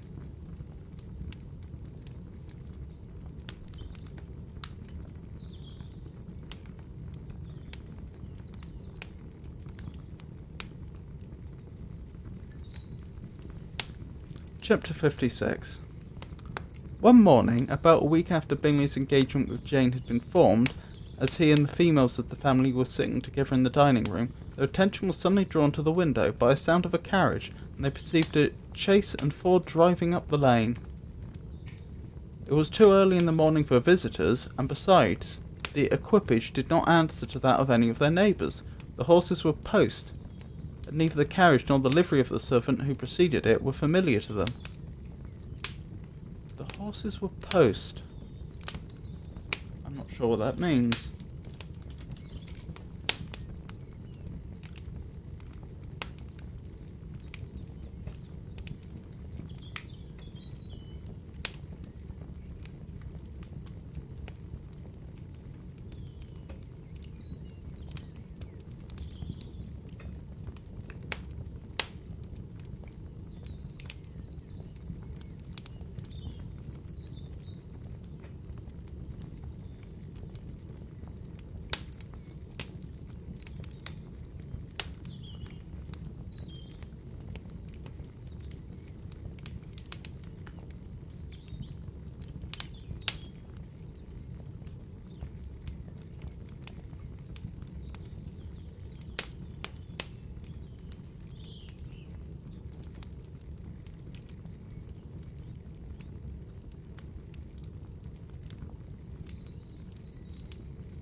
Possibly haste or speed?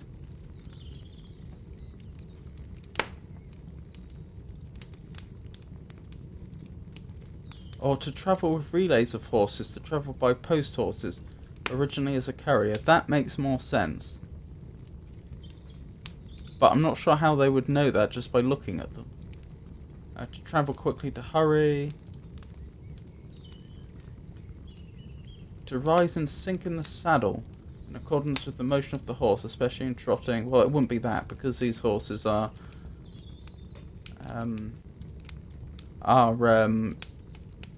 drawing the carriage. They aren't being ridden.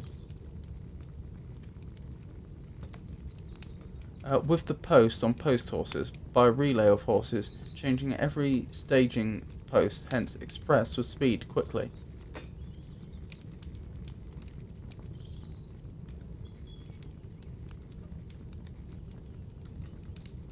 I think that must be what it means.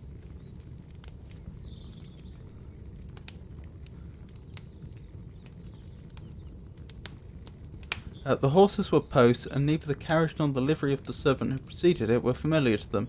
As it was certain, however, that somebody was coming, Bingley instantly prevailed on Miss Bennet to avoid the confinement of such an intrusion, and walk away with him into the shrubbery. Miss Bennet would, of course, be Jane, since she is the eldest unmarried daughter.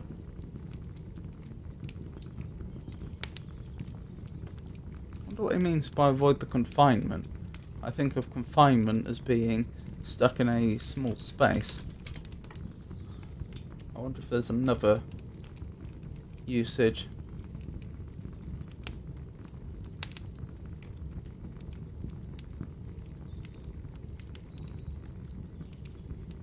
Doesn't look like it. Huh. So perhaps they're just thinking that there'll be too many people in the room?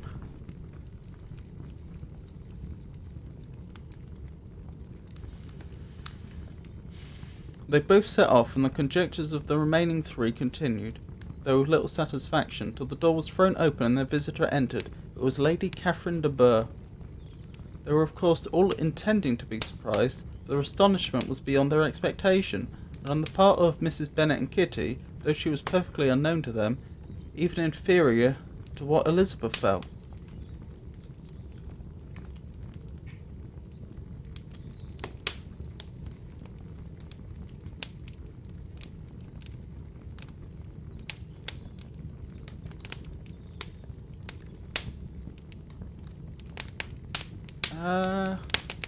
Hold on.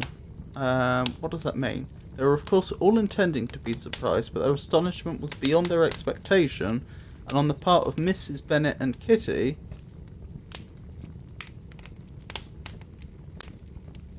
even inferior to what Elizabeth felt. Though she was perfectly unknown to them. I think what it's saying is that even though Lady Catherine was unknown to Mrs. Bennet and Kitty, they were less surprised and astonished than Elizabeth. She entered the room with an air more than usually ungracious, made no other reply to Elizabeth's situation than a slight inclination of the head, and sat down without saying a word. Elizabeth had mentioned her name to her mother on her ladyship's entrance, though no request of introduction had been made. Ah, that is an awkward situation.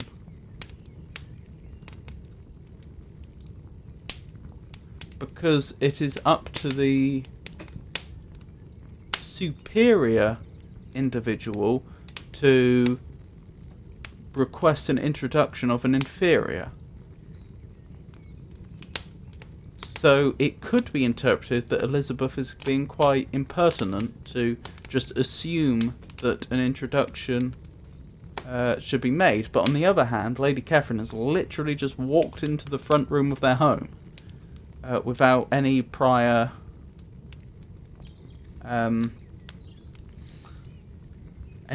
communication that this was going to take place. Admittedly, it doesn't say that Elizabeth had introduced her mother, that is, told Lady Catherine who her mother was, though she could assume. So I wonder if that wouldn't be considered so impertinent on the grounds that it isn't a proper introduction. It's just the bare necessary information that needs to be conveyed. I don't know, I'm speculating. Mrs. Bennet, all amazement, though flattered by having a guest of such high importance, received her with the utmost politeness. After sitting for a moment in silence, she said very stiffly to Elizabeth, "I hope you are well, Miss Bennet. The lady, I suppose, is your mother." Elizabeth replied very concisely that she was. "And that, I suppose, is one of your sisters." "Yes, madam," said Mrs. Bennet, delighted to speak to Lady Catherine. "She is my youngest girl but one. My youngest of all is lately married, and my eldest is somewhere about the grounds, walking with a young man who, I believe, will soon become part of the family." "You have a very small park here," returned Lady Catherine after a short silence. "It is nothing in comparison of Rosings, my lady, I dare say, but I assure you it is much larger than Sir William Lucas's. This must be an inconvenient sitting room for the evening. In summer, the windows are full west." Mrs. Bennet assured her that they never sat there after dinner, and then added, "May I take the liberty of asking your ladyship whether you left Mr. and Mrs. Collins well?" "Yes, very well. I saw them the night before last." Elizabeth now expected that she would produce a letter for her from Charlotte, as it seemed the only probable motive for her calling, but no letter appeared, and she was completely puzzled. Mrs. Bennet, with great civility, begged her ladyship to take some refreshment, but Lady Catherine very resolutely, and not very politely, declined eating anything, and then, rising up, said to Elizabeth, "Miss Bennet, there seemed to be a prettyish kind of little wilderness on one side of your lawn. I should be glad to take a turn in it, if you will favour me with your company." "Go, my dear," cried her mother, "and show her ladyship about the different walks. I think she'll be pleased with the Hermitage." That's interesting. The Hermitage. I hardly imagine they have a hermit living on their grounds.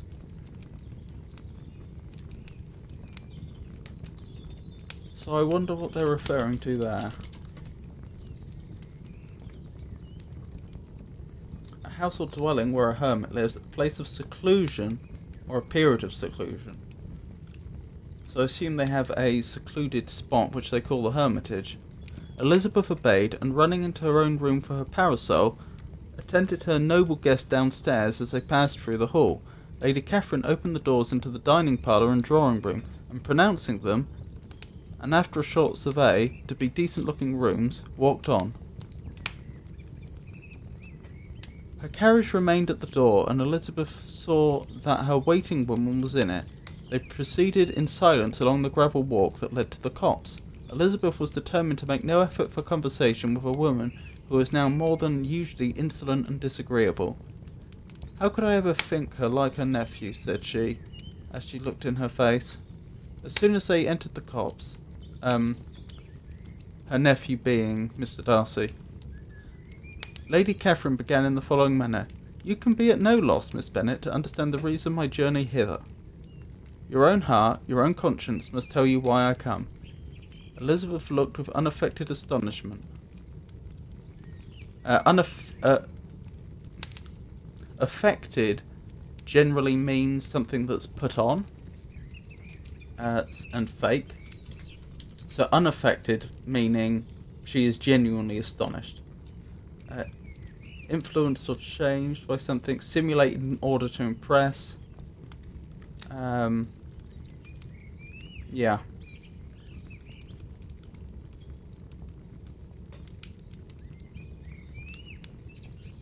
Yeah, it's the second meaning, simulated in order to impress.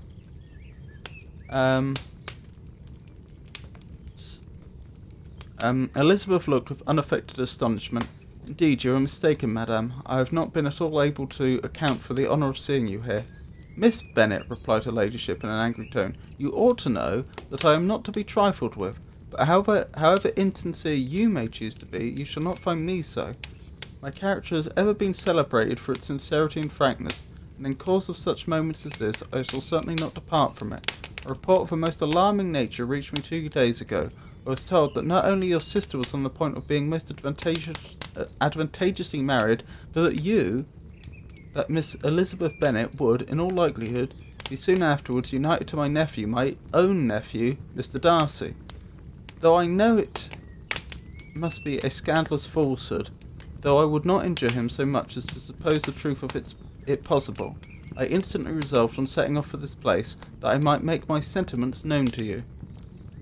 "If you believe it impossible to be true," said Elizabeth, colouring with astonishment and disdain, "I wonder you took the trouble of coming so far.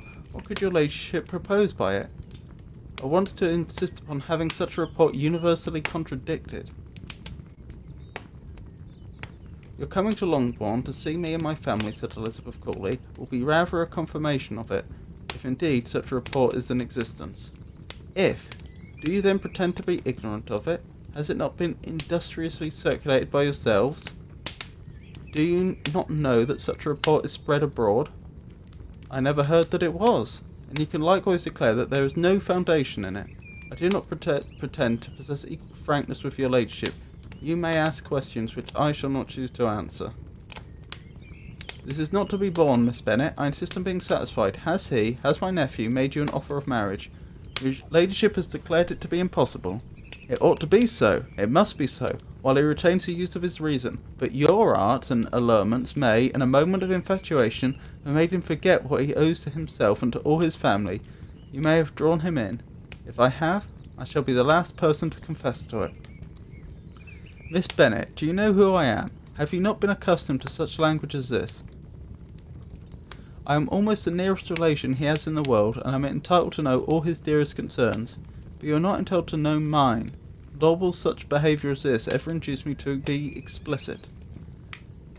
Let me be rightly understood. This match, to which you have the presumption to aspire, can never take place. No, never. Mr. Darcy is engaged to my daughter. Now what have you to say?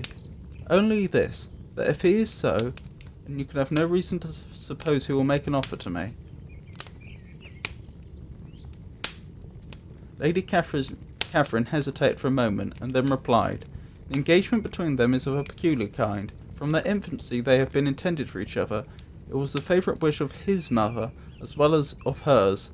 While in their cradles we planned the union, and now, at the moment when the wishes of both sisters would be accomplished in their marriage, to be prevented by a young woman of inferior birth, of no importance in the world, and wholly unallied to the family. Do you pay no regard to the wishes of his friends, to his tacit engagement with Mr. Burr? Are you lost to every feeling of propriety and delicacy? Have you not heard me say, from his earliest hours he was destined for his cousin? Yes, and I've heard it before. But what is that to me? If there is no other objection to my marrying your nephew, I shall certainly not be kept from it by knowing that his mother and aunt wished him to marry Mr. Burr. You both did as much as you could in planning the marriage. Its completion depended on others. If Mr. Darcy is neither by honour nor inclination confined to his cousin, why is not he to make another choice? And if I am that choice, why may I not accept him? Because honour, decorum, prudence, nay, interest forbid it. Yes, Miss Bennet, interest. For do not expect to be noticed by his family or friends. If you wilfully act against the inclination of all, you will be censured, slighted, and despised by everyone connected with him. Your alliance will be a disgrace. Your name will never be mentioned by any of us.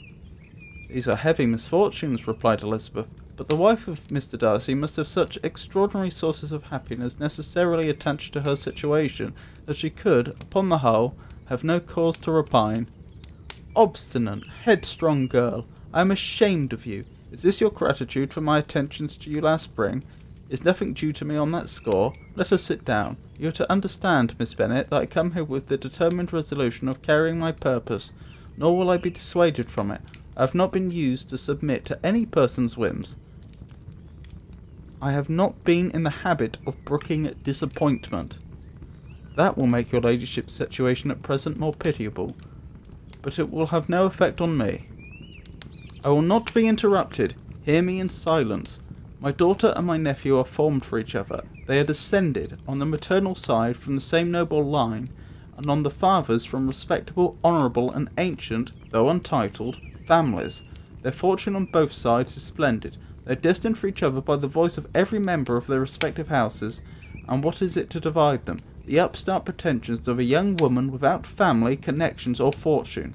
Is this to be endured? But it must not, shall not be. If you were sensible of their own good, you would not wish to quit the sphere in which you have been brought up. In marrying your nephew, I should not consider myself as quitting that sphere. He is a gentleman. I am a gentleman's daughter. So far we are equal. True, you are a gentleman's daughter. But who was your mother? Who are your uncles and aunts? Do not imagine me ignorant of their condition. Whatever my connections may be, said Elizabeth, if your nephew does not object to them, they can be nothing to you. Tell me once for all, are you engaged to him? Though Elizabeth would not, for the mere purpose of obliging Lady Catherine, have answered this question, she could not but say, after a moment's deliberation, I am not. Lady Catherine seemed pleased. And will you promise me never to enter into such an engagement? I will make no promise of this kind. Of the kind. I will make no promise of the kind. Miss Bennet, I am shocked and astonished. I expected to find a more reasonable young woman, but do not deceive yourself into a belief that I will ever recede. I shall not go away till you have given me the assurance I require, and I certainly never shall give it. I am not to be intimidated into anything so wholly unreasonable. Your ladyship wants Mr. Darcy to marry your daughter, but would my giving you the wished-for promise make their marriage all more probable? Supposing him to be attached to me, would my refusing to accept his hand make him wish to bestow it on his cousin? Allow me to say, Lady Catherine, that the arguments with which you have supported this extraordinary application have been as frivolous as the application was ill-judged. You have widely mistaken my character if you think I can be worked on by such persuasions as these. How far your nephew might approve of your interference in his affairs I cannot tell, but you have certainly no right to concern yourself in mine. I must beg, therefore, to be opportune to no farther on the subject. Not so hasty, if you please. I have by no means done. To all the obligations I have already urged, I have still another to add. I am no stranger to the particulars of your youngest sister's infamous elopement. I know it all, and that young man's marrying her was a patch-up business, at the expense of your father and uncles. And is such a girl to be my nephew's sister? Is her husband, who is the son of his late father's steward, to be his brother? Heaven and earth! Or what are you thinking? Are the shades of Pemberley to be thus polluted? You can now have nothing further to say, she resentfully answered. You have insulted me in every possible method. I must beg to return to the house. And she rose as she spoke. Lady Catherine rose also, and they turned back. Her ladyship was highly incensed. You have no regard, then, for the honour and credit of my nephew. Unfeeling, selfish girl, do not consider that a connection with which you must disgrace him in the eyes of everybody. Sorry, do you not consider that a connection with... Do you not consider that a connection with you must disgrace him in the eyes of everybody? Lady Catherine, I have nothing further to say. You know my sentiments. You are then resolved to have him. I have said no such thing. I am only resolved to act in that manner which will, in my own opinion, constitute my happiness, without reference to you or to any person so wholly unconnected with me. It is well. You refuse then to oblige me. You refuse to obey the claims of duty, honour, and gratitude. You are determined to ruin him in the opinion of all his friends, and make him the contempt of the world. Neither duty, nor honour, nor gratitude, replied Elizabeth, have any possible claim on me in the present instance. No principle of either will be violated by my marriage with Mr. Darcy. And with regard to the resentment of his family, or the indignation of the world, if the former were excited by his marrying me, it would not give me one moment's concern, and the world in general would have too much sense to join in the scorn.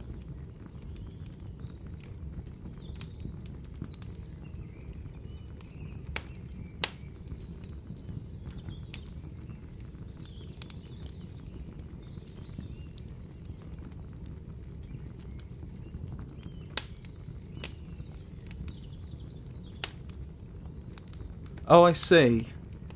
So, and with regard to the resentment of his family, or the indignation of the world, if the former were excited by his marrying me, and in this case I think excited means negatively excited, upset, it would not give me one moment's concern, and the world in general would have too much sense to join in the scorn. And this is your real opinion, this is your final resolve. Very well, I shall now know how to act. Do not imagine, Miss Bennet, that your ambition will ever be gratified. I came to try you. I hope to find you reasonable, but depend upon it, I will carry my point.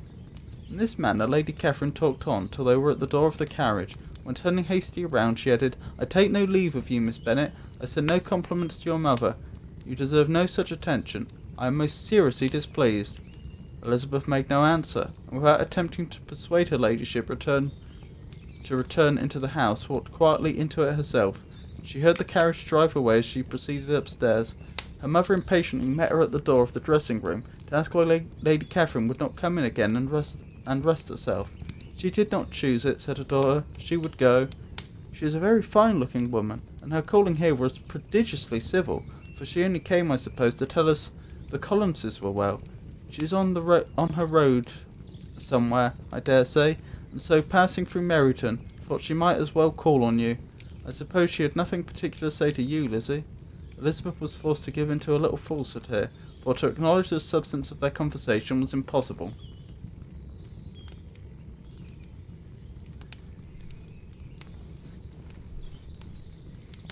Chapter 57. The discomposure of the spirits, which this extraordinary visit threw Elizabeth into, could not be easily overcome, nor could she, for many hours, learn to think of it less than incessantly.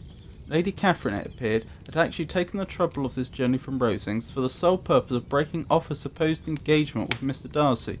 It was a rational scheme, to be sure, but from what the report of their engagement could originate, Elizabeth was at a loss to imagine, till she recollected that his being the intimate friend of Bingley, and her being the sister of Jane, was enough, at a time when the expectation of one wedding made everybody eager for another, to supply the idea. She had not herself forgotten to feel the marriage of her sister must bring them more frequently together. And her neighbours at Lucas Lodge, therefore, for through their communication with the Collinses, the report, she concluded, had reached Lady Catherine, had only set that as almost certain and immediate, which she had looked forward to as possible at some future time.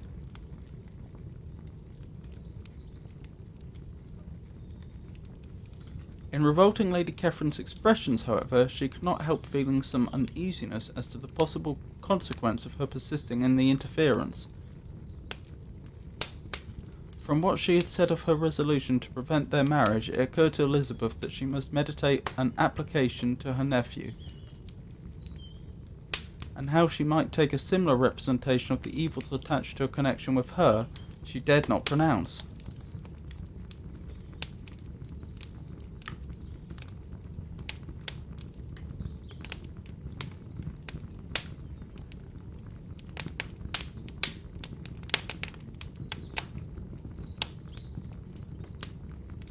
She knew not the exact degree of his affection for his aunt, or his dependence on her judgment, but it was natural to suppose that he thought much higher of her ladyship than she could do, and it was certain that, in enumerating the miseries of marriage with one, whose immediate connections were so unequal to his own, his aunt would address him on his weakest side. With his notions of dignity, he would probably feel that the arguments which to Elizabeth had appeared weak and ridiculous contained much good sense and solid reasoning. If he had been wavering before as to what he should do, which had often seemed likely, the advice and entreaty of so near a relation might settle every doubt, and determine him at once to be as happy as dignity unblemished could make him. In that case he would return no more. Lady Catherine might see him in her way through town, and his engagement to Bingley of coming again to Netherfield must give way. If, therefore, an excuse for not keeping his promise should come to his friend within a few days, she added, I shall now know how to understand it. I shall then give over every expectation, every wish of his constancy, if he is satisfied with only regretting me. When he might have obtained my affections in hand, I shall soon cease to regret him at all.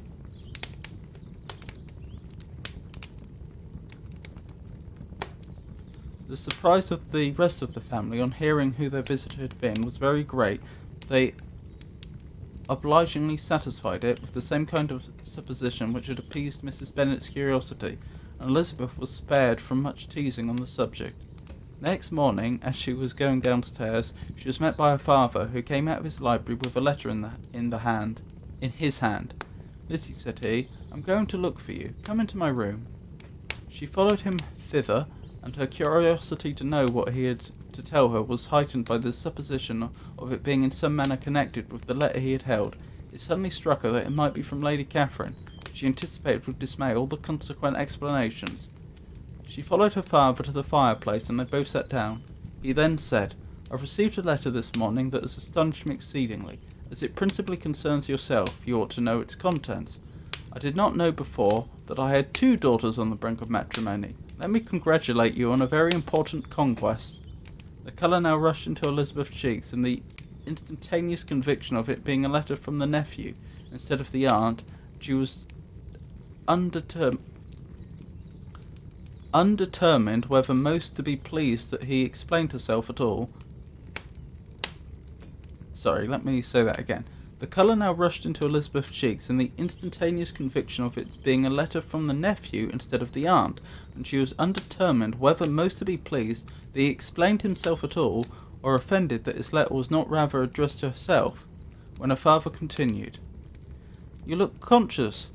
Young ladies have great penetration in such matters as these, but I think I may defy even your sagacity to discover the name of your admirer. This letter is from Mr. Collins.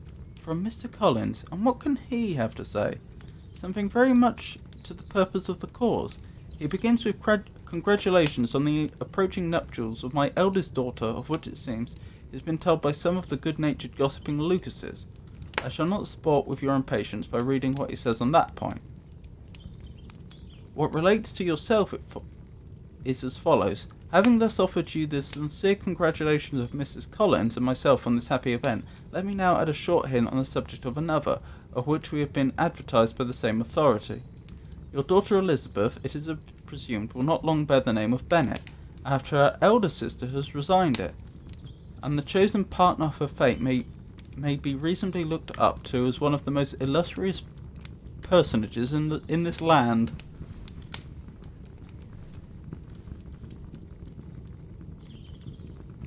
Can you possibly guess, Lizzie, who is meant by this? The young gentleman is blessed in a peculiar way, with everything the heart of mortal can most desire. Splendid property, noble kindred, and extensive patronage. Yet in spite of all these temptations, let me warn my cousin Elizabeth and yourself of what evils you may incur by a precipitate closure with this gentleman's proposals, which, of course, you will be inclined to take immediate advantage of. Have you any idea, Lizzie, who this gentleman is? But now it comes out. My motive for cautioning you is as follows. We have reason to imagine that his aunt, Lady Catherine de Bourgh, does not look on this match with a friendly eye. Mr. Darcy, you see, is the man. Now, Lizzie, I think I have surprised you. Could he, or the Lucasive, have pitched on any man within the circle of our acquaintances whose name would have given the lie more effectually to what they related?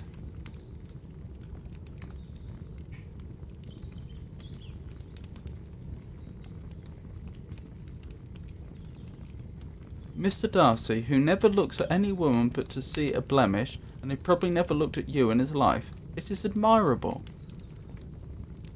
Elizabeth tried to join in her father's pleasantry, but could only force one most reluctant smile. Never had his wit been directed in a manner so little agreeable to her. Are you not diverted? Oh yes, pray read on. After mentioning the likelihood of this marriage to her ladyship last night, she immediately, with her usual condescension, expressed what she felt on the occasion.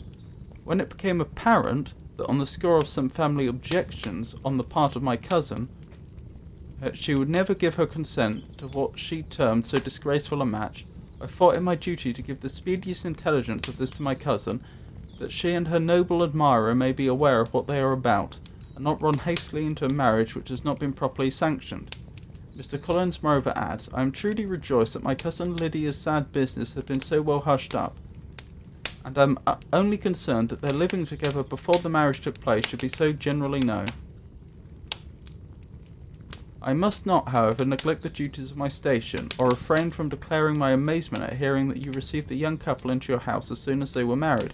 It was an encouragement of vice, and had I been the rector of Longbourn, I should very strenuously have opposed it. You ought certainly to forgive them as a Christian, but never to admit them in your sight, or allow their names to be mentioned in your hearing. That is his notion of Christian forgiveness. The rest of his letter is only about his dear Charlotte's situation, and his expectations of a young olive branch. But, Lizzie, you look as if you did not enjoy it. You're not going to be missish, I hope, and pretend to be affronted at an idle report.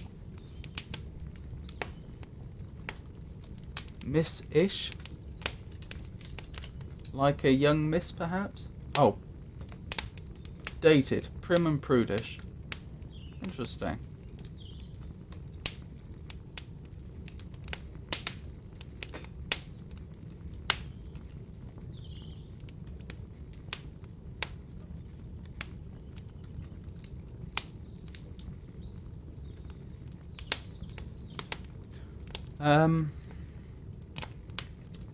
Also, you're not going to be miss-ish, I hope, and pretend to be affronted at an idle report.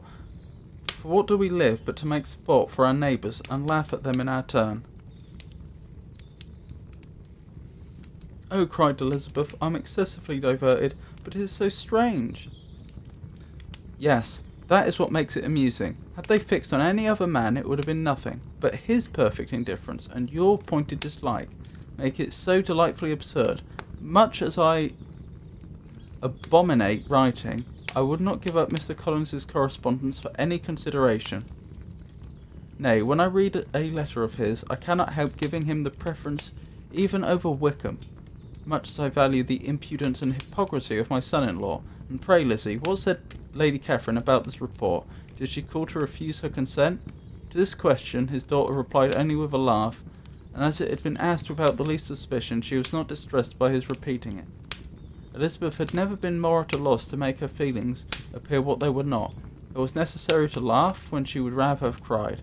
Her father had most cruelly mortified her by what he said of Mr. Darcy's indifference, and she could do nothing but wonder at such a want of penetration, or fear that perhaps, instead of his seeing too little, she might have fancied too much.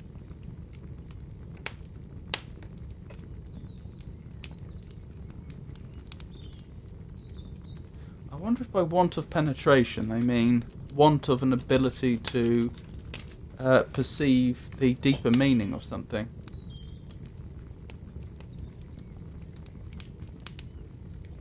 Yes, it looks so. The act of penetrating a given situation with the mind or faculties, perception, discernment, from the 17th century.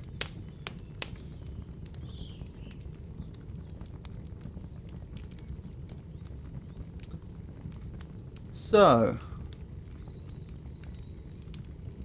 I think that will conclude the Pride and Prejudice for this week, unless anyone wants to leave a comment in chat and discuss any part of it. Now, the riddles. I believe last week we must have finished on 87.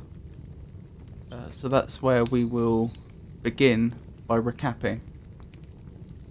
With monks and with hermits I chiefly reside, from camps and from courts at a distance. The ladies some say can't my presence abide, but to banish me join their resistance. I seldom can flatter, though oft show respect, to the patriot, the preacher, the peer, but sometimes, alas, a sad mark of neglect, I'm proof of contempt and a sneer. I once, as the chief of our poets record, was pleased with the nightingale's song, yet such my strange taste I leave lady and lord, and oft wander with thieves all night long. By the coach of the sick I am frequently found, and I always attend on the dead. With patient affection I sit on the ground, when talked of 'tis found I am fled. I think that was silence? Yes. Silence, I believe.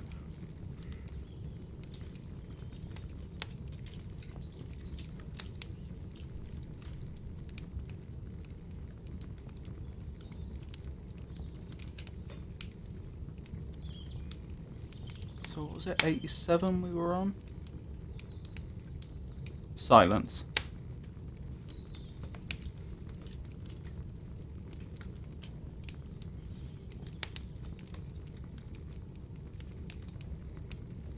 So, 88.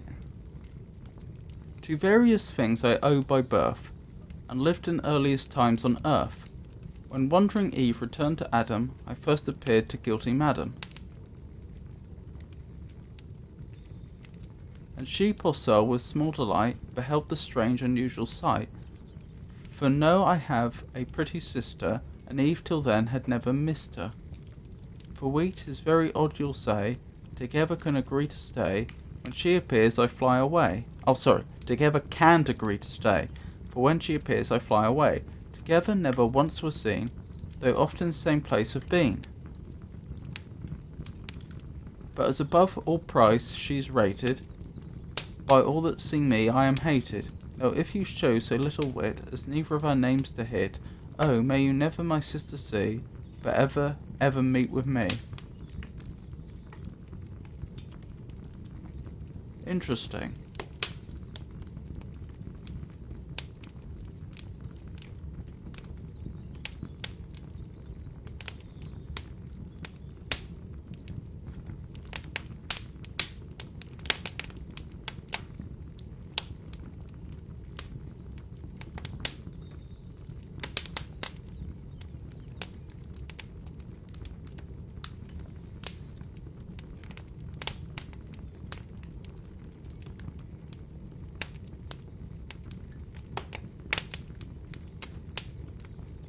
Insight and ignorance, perhaps?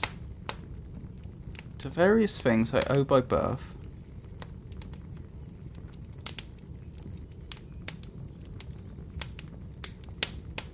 And lived in earliest times on earth. When wandering Eve returned to Adam, I first appeared to guilty Madam. When wandering Eve returned to Adam. So she'd been with Adam before and left and come back. I first appeared to guilty Madam. So that must have been after she ate of the tree of knowledge. So perhaps this is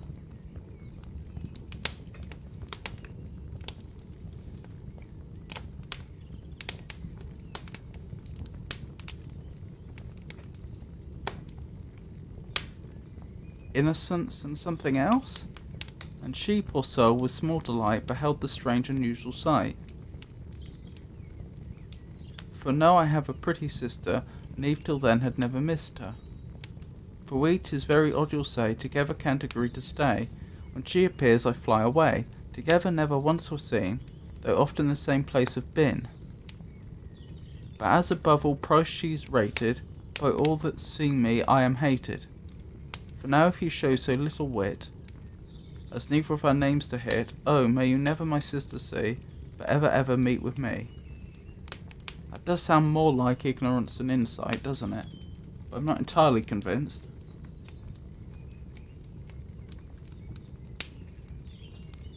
Jenny says, what things did you not have when you were born? Is that what the enigma means? No. I'm thinking that it probably is something that changed when Eve ate of the fruit of the tree of knowledge. Specifically, it's something that came to her when she first saw Adam again. That's what I think it probably is hinting at. To various things I owe by birth, and lived in earliest times on earth.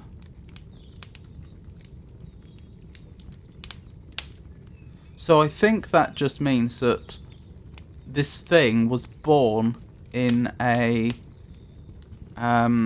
figurative sense. So this isn't necessarily a creature.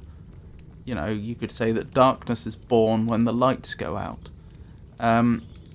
To various things I owe by birth, I think that means that there are various factors that resulted in the birth of this thing. I could be wrong. And lived in earliest times on earth, when wandering Eve returned to Adam, I first appeared to guilty madam. The fact that she's guilty seems significant. And she, poor soul, with small delight beheld the strange unusual sight. For now I have a pretty sister, and Eve till then had never missed her. For we, 'tis very odd you'll say, together can't agree to stay. When she appears I fly away. Together never once were seen, though often the same place have been. I'm guessing the same place they have been is probably in a person. Like ignorance and insight, but that's my guesswork. But as above all price she's rated, by all that see me I am hated. Now if you show so little wit, as neither of our names to hit, oh may you never my sister see, but ever meet with me.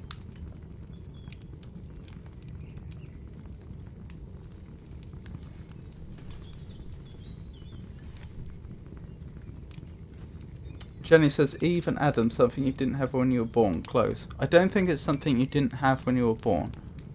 I suppose it could be nakedness and I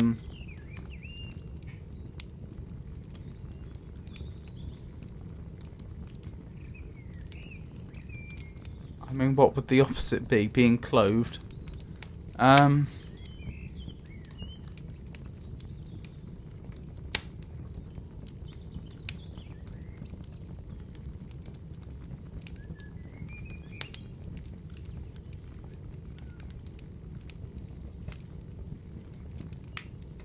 But I'm dubious of that because I think that's getting a little too dirty for the sort of riddles that would have been talked of in polite society.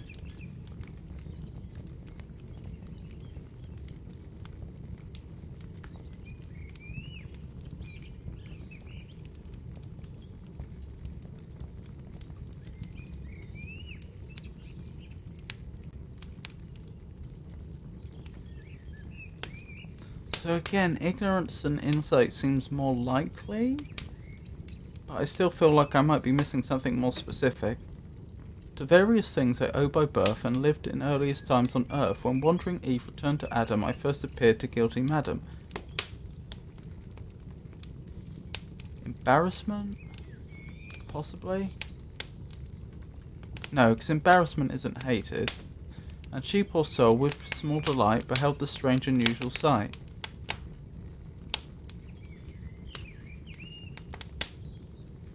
For now I have a pretty sister. For no, I have a pretty sister, and Eve till then had never missed her. For we, 'tis very odd you'll say, together can't agree to stay. When she appears I fly away. Together never once were seen, though often the same place have been. Innocence and shame, perhaps. But as above all price she's rated, by all that see me I am hated. Oh, if you show so little wit, as neither of our names to hear, oh, may you never my sister see.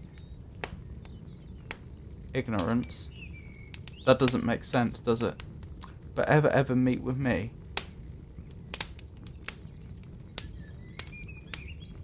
That again pushes me more towards thinking it's ignorance and insight.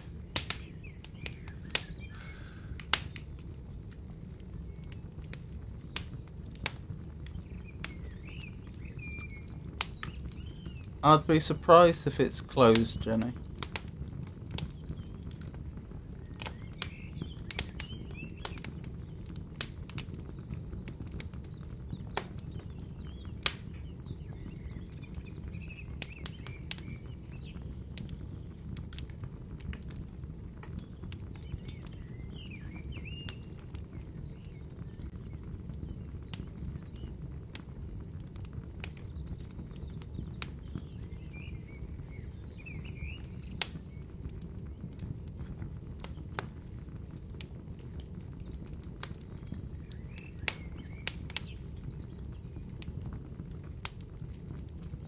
Various things I owe by birth and lived in earliest times on earth. When wandering Eve returned to Adam, I first appeared to guilty madam. Wandering, as in wandering from the way of God. So yes, this sounds like this happened just after she ate from the fruit of the tree of knowledge. And she, poor soul, with small delight beheld the strange unusual sight. For now I have a pretty sister, and Eve till then had never missed her. I can't see how that couldn't be ignorance. But then ignorance wouldn't be praised. Innocence, perhaps. For we, 'tis very odd you'll say, together can't agree to stay. When she appears I fly away. Together never once were seen, though often the same place have been. But as above all price she's rated, by all that sees me I am hated. And if you show so little wit as neither of our names to hit, oh, may you never my sister see, but ever meet with me. I feel like it's got to either be ignorance and insight, or shame and innocence. Okay, I'll guess shame and innocence.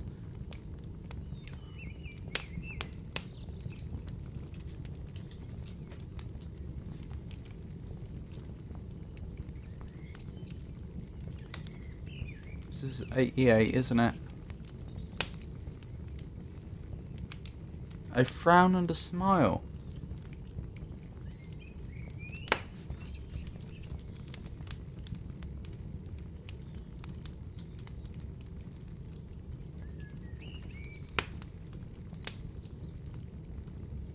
To various things I owe by birth. Yeah, various things could make you frown or smile, and lived in earliest times on earth. When wandering Eve returned to Adam, I first appeared to guilty madam, as she, poor soul, with small delight beheld the strange unusual sight. So I wonder if small delight doesn't actually mean little delight, but displeasure.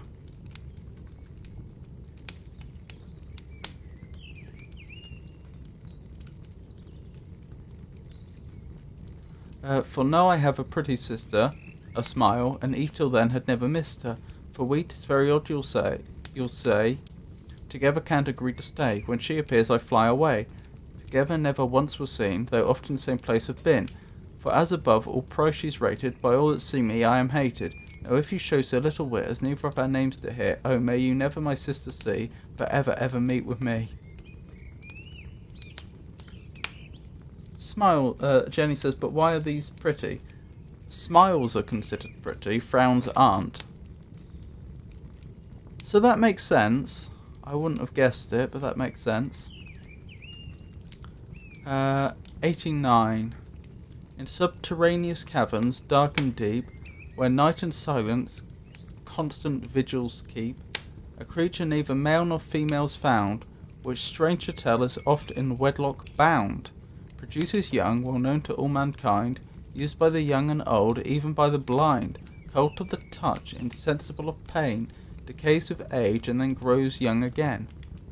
It is formed without a soul, yet man can give a virtue bright, by which 'twill seem to live. It never yet could hear, speak, think, or know, yet by its mute directions thousand go.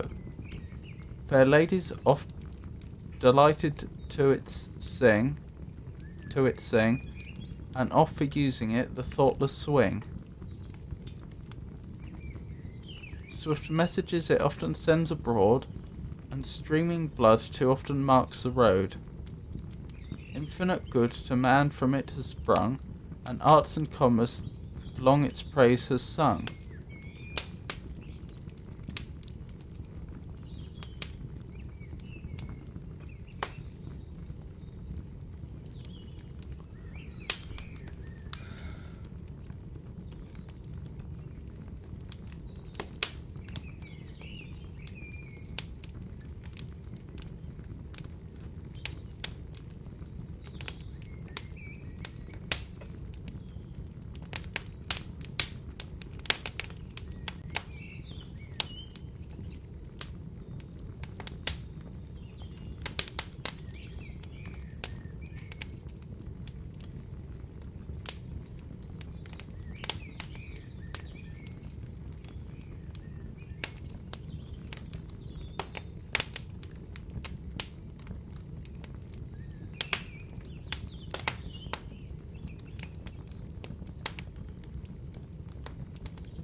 Jenny says, it seems this thing does not have any physical sense, cold to the touch and sensible of pain. Well, I think cold to the touch means it is actually cold itself. Although you're right, it could mean it can't feel. But yes, I agree with you overall that that is indicating that it has no, it's not conscious. Or doesn't appear to be anyway.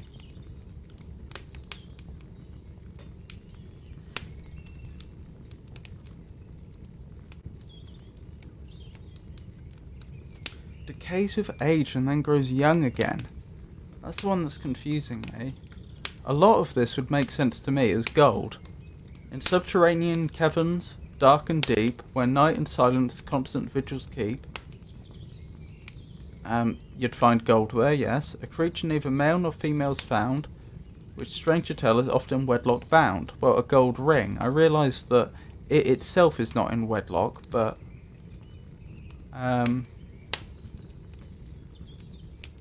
yeah, if it said often wedlock found, it would make more sense, wouldn't it? But I'm thinking like a wedding ring, which itself binds. Produces young, well known to all mankind. Well, that doesn't quite make sense. Used by the young and old, even by the blind, yes. Cold to the touch, insensible of pain, yes. Decays with age and then grows young again. No. 'Tis formed without a soul, yet man can give a virtue bright, by which 'twill seem to live. Not really. It never yet could hear, speak, think, or know, It by its mute directions thousands go, yes.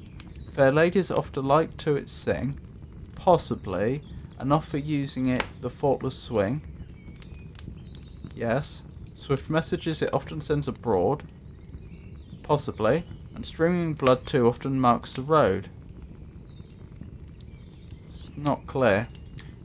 Possibly, possibly not. Infinite good to man from it has sprung.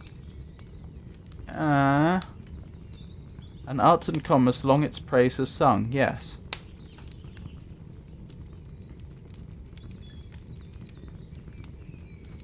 And arts and commerce long its praise has sung. What could that be other than gold?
I'm not sure, I'm gonna look it up.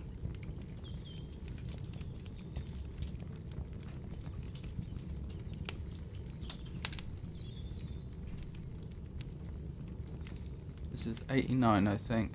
Gold. It was gold.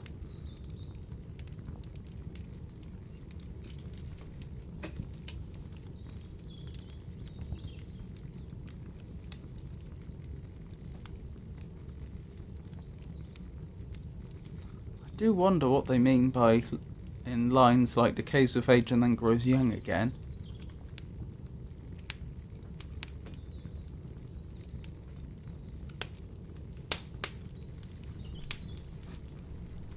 "90. We are fresh, young and fair, and twins you may swear, for never did sisters agree since the world did begin, in shape, size and mien, in features and fortunes as we. To give us our due, we've been constant and true, through all chances and changes of weather, many dangers we've passed, though now parted at last, to maintain no more comers together. Both alike to be seen, with our backs dressed in green, on two opposite planes we abide, and close prisoners confined, while the gay feathered kind fly round us on every side. And they fly through the air, they fly through the air, by the mirth they make there, you'd suppose they no mischief intend us, but to our great surprise they all peck at our eyes, and we have but one couple between us. Though for these we've a guard, yet our fate is so hard that our beauty can make no resistance, and the wounds they leave there in our faces appear like the spots in the moon at a distance.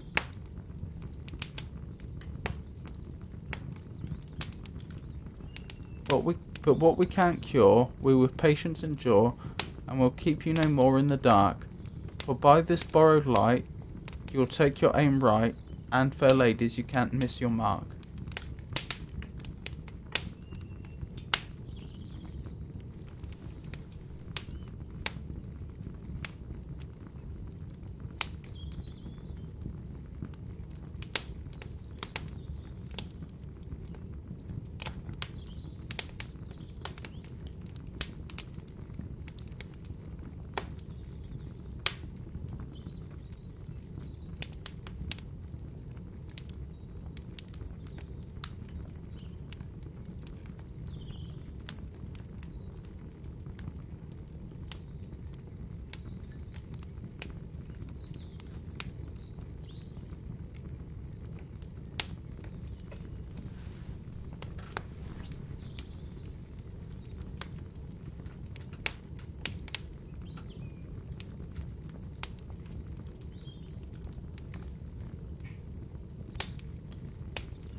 We are fresh, young and fair, and twins you may swear, for never did sisters agree, since the world did begin, in shape, size, and mien, in features and fortunes as we.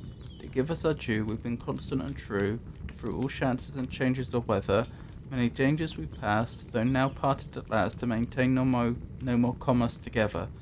But alike to be seen, with our backs dressed in green, on two opposite planes we abide, as close prisoners confined, while the gay-feathered kind fly round us on every side. As they fly through the air, by the mirth they make there, you'd suppose no mischief intend us, but to our great surprise they all peck at our eyes, and we have but one couple between us. Though for these we've regard, yet our fate is so hard, that our beauty can make no resistance, and the wounds they leave there in our faces appear like the spots in the moon at a distance. But we can't cure, with patience endure, and we'll keep you no more in the dark, for by this borrowed light you'll take your aim right, and fair ladies, you can't miss your mark. I don't have a clue. I really don't. So I'm gonna have to just look it up.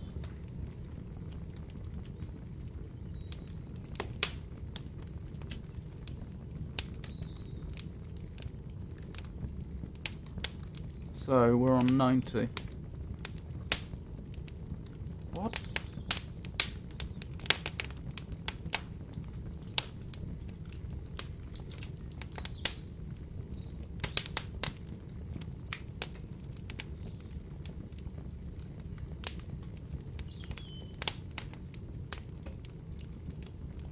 The larger or thicker end of something, the blunt end, in distinction from the sharp or narrow end.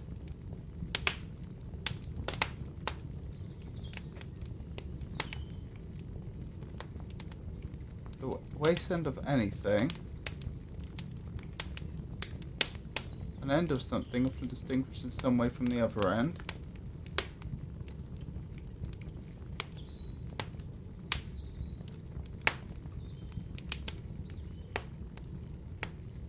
Any kind of hinge used in hanging doors, etc., so named because it is attached to the inside edge of the door and butts against the casing, instead of on its face, like the strap hinge, also called butt hinge.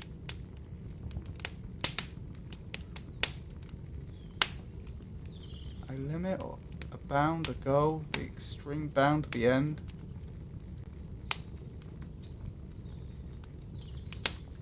Strike bluntly.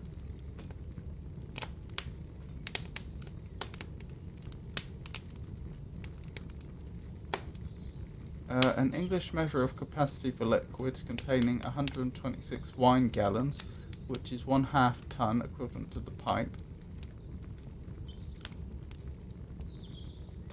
Wooden cask for storing wine, usually containing 126 gallons.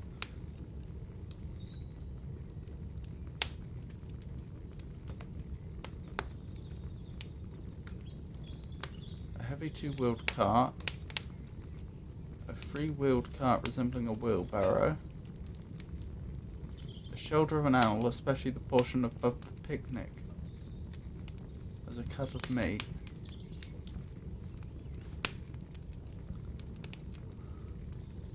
I have no idea what the author was thinking of here. Let me check my physical dictionary.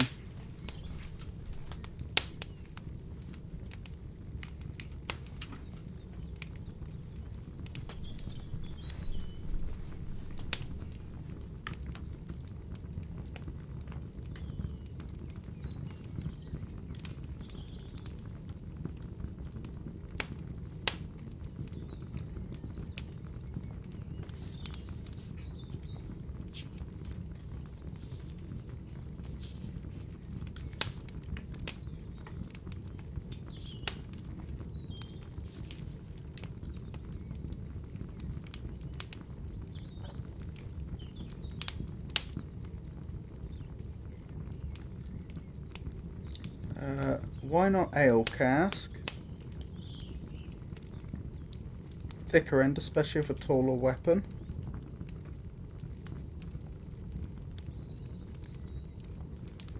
Mound behind target. Rail shooters stand screened by low stone wall. shooting range, target, end, aim, object, object of teasing and ridicule.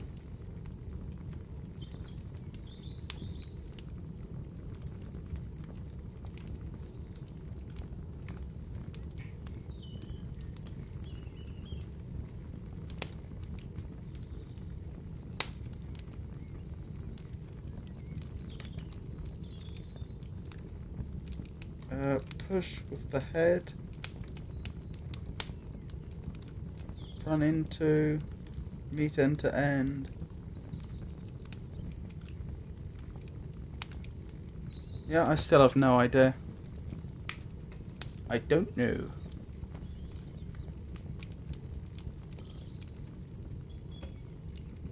I don't know.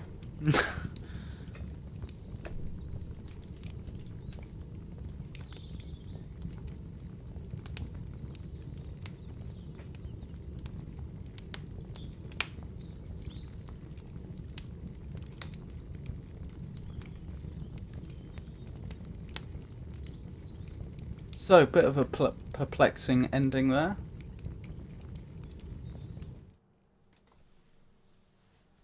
Still, I hope you enjoyed this. I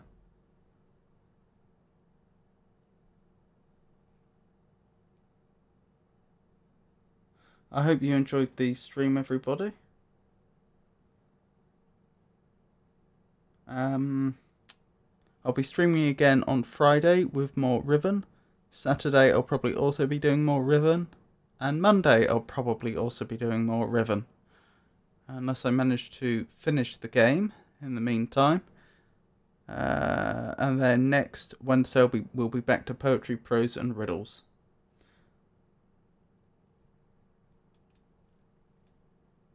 So, I hope you all have a wonderful rest of your evening. Good night.